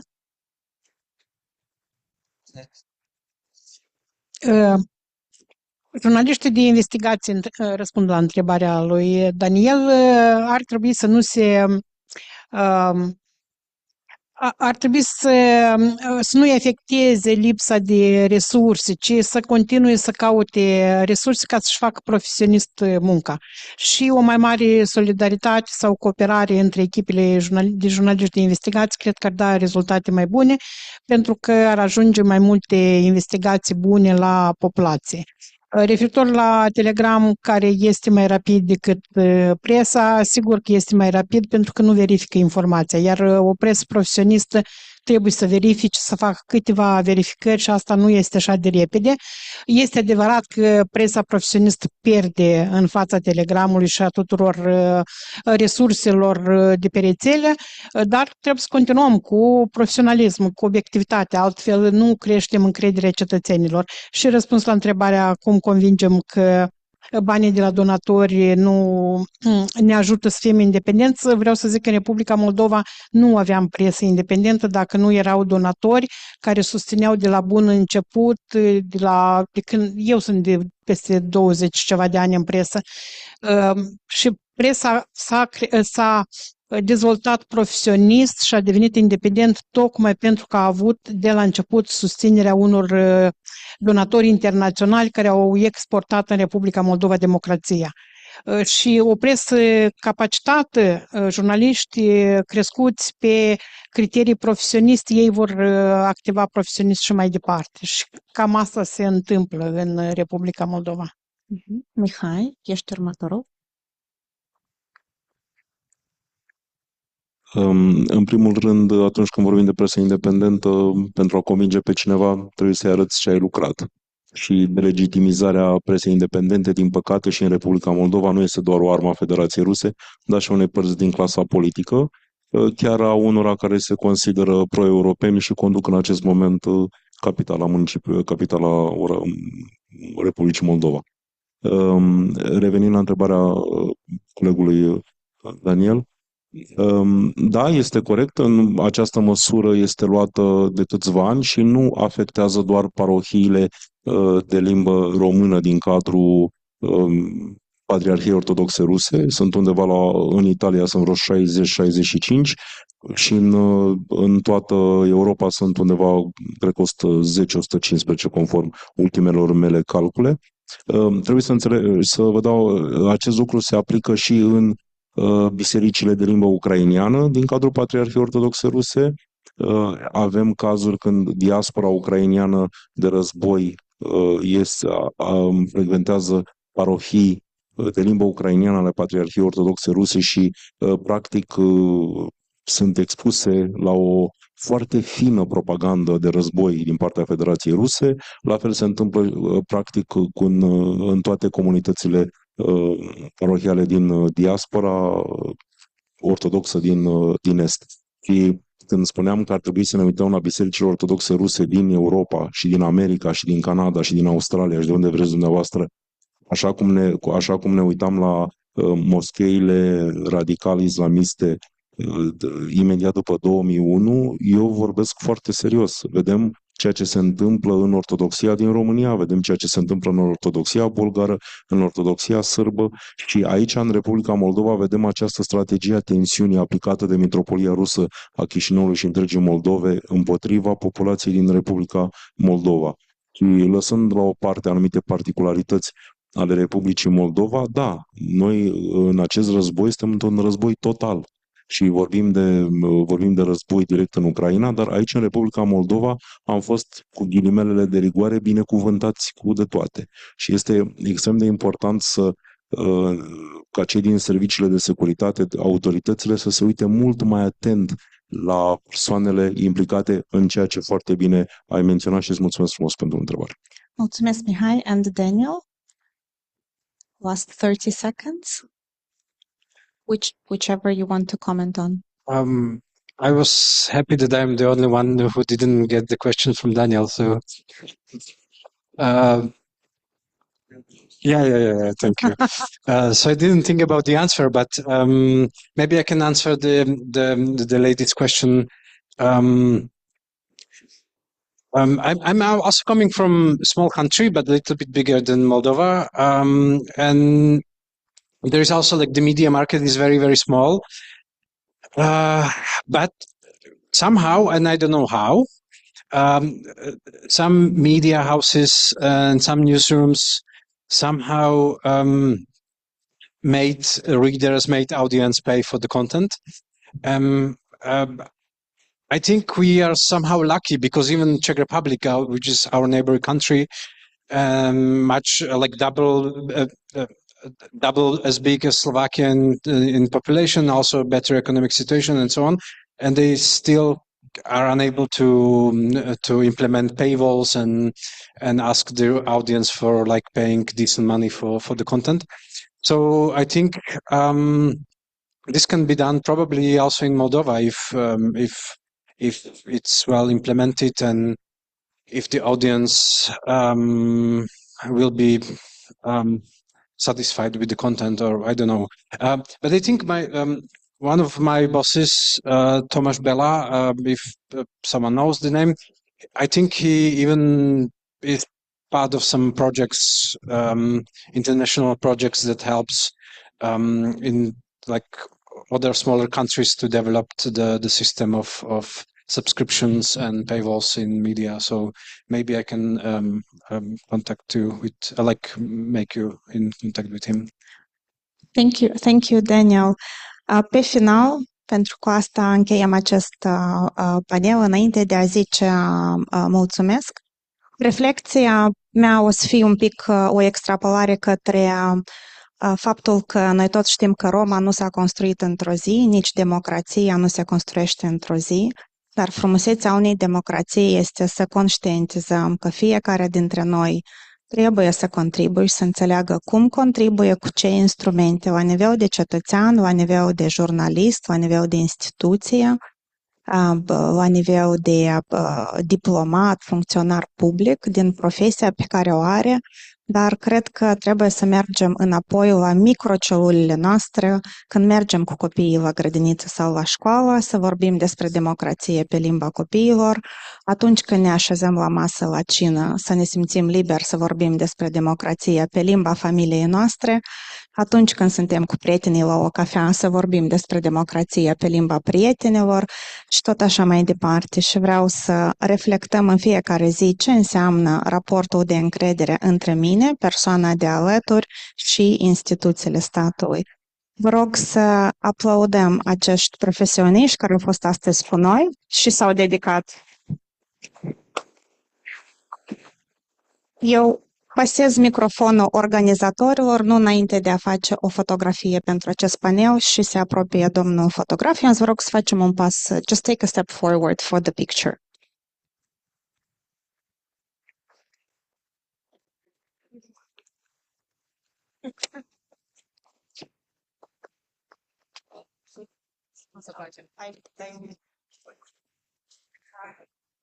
Okay. Yes.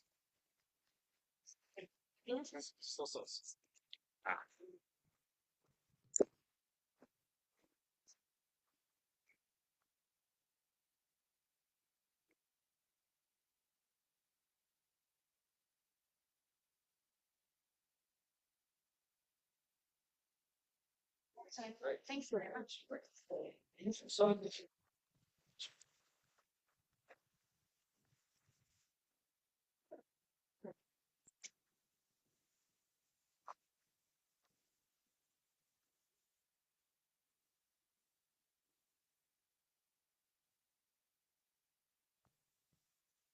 Stimați colegi, dragi prieteni, încă 5 minute de atenție ca să finalizăm evenimentul nostru.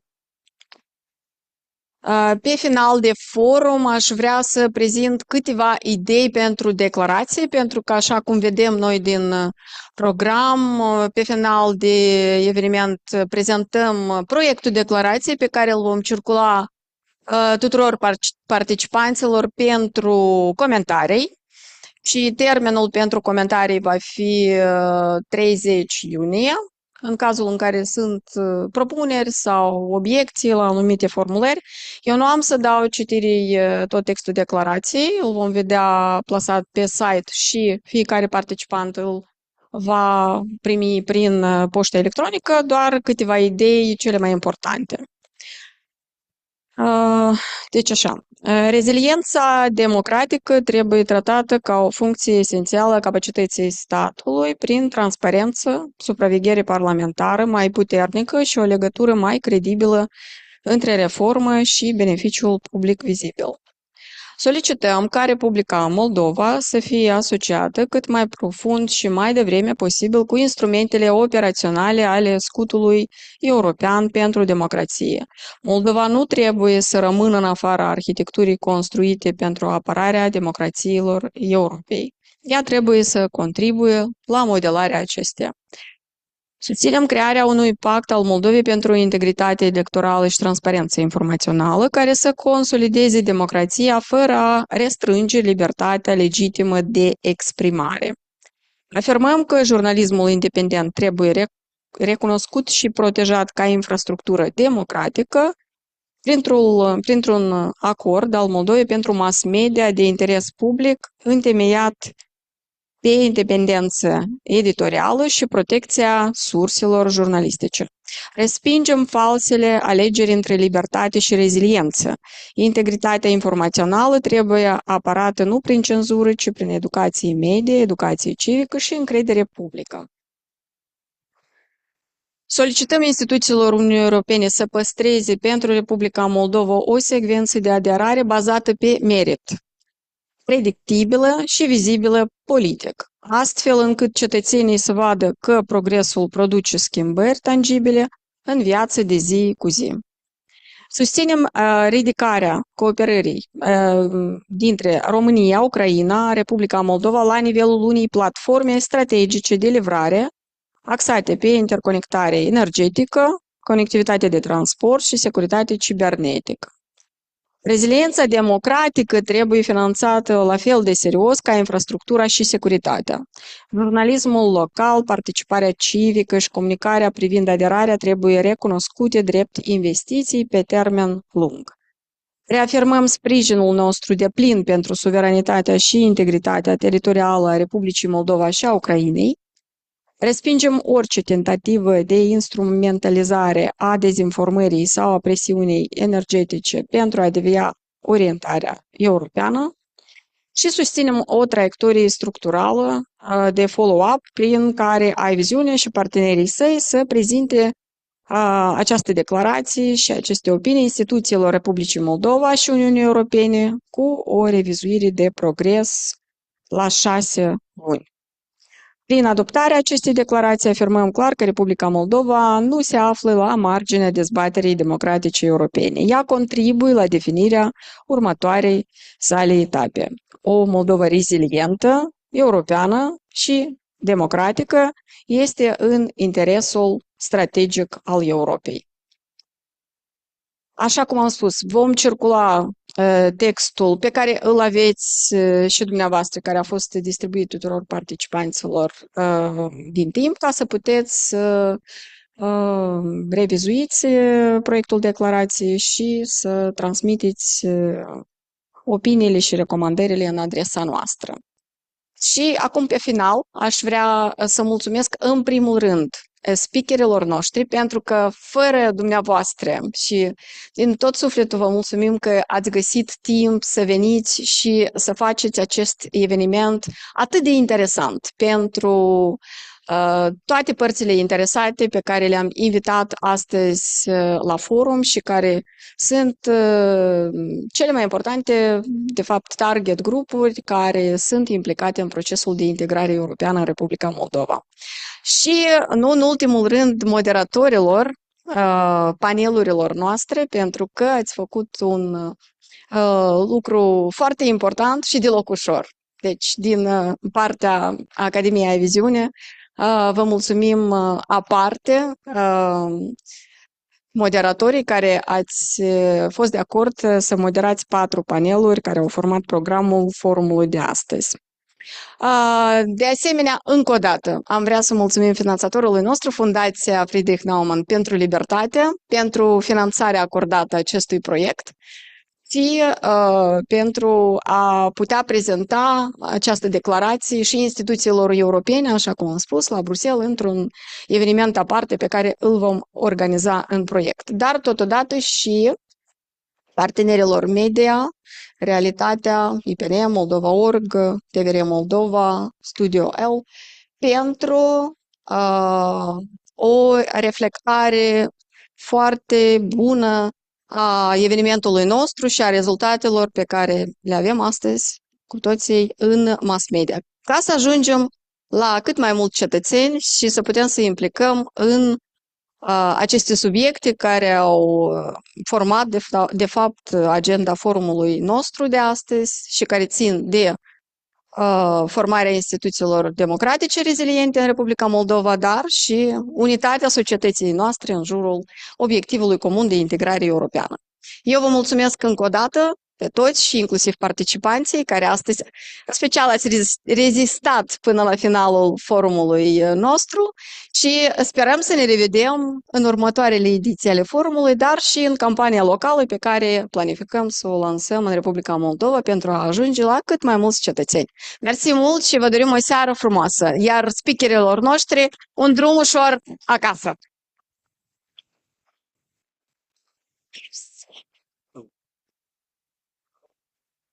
Acum la cină. Înțeleg la ora 7. 7 la Taifas, da. Găsim noi la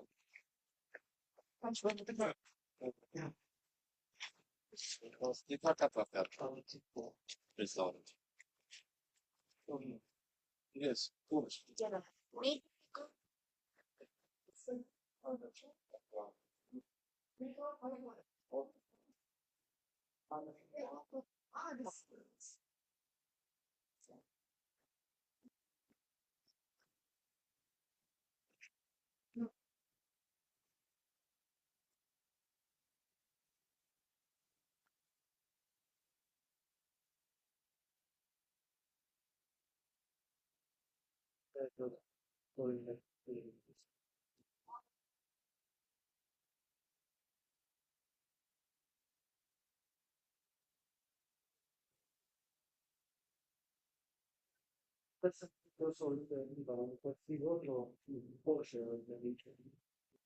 Good affairs.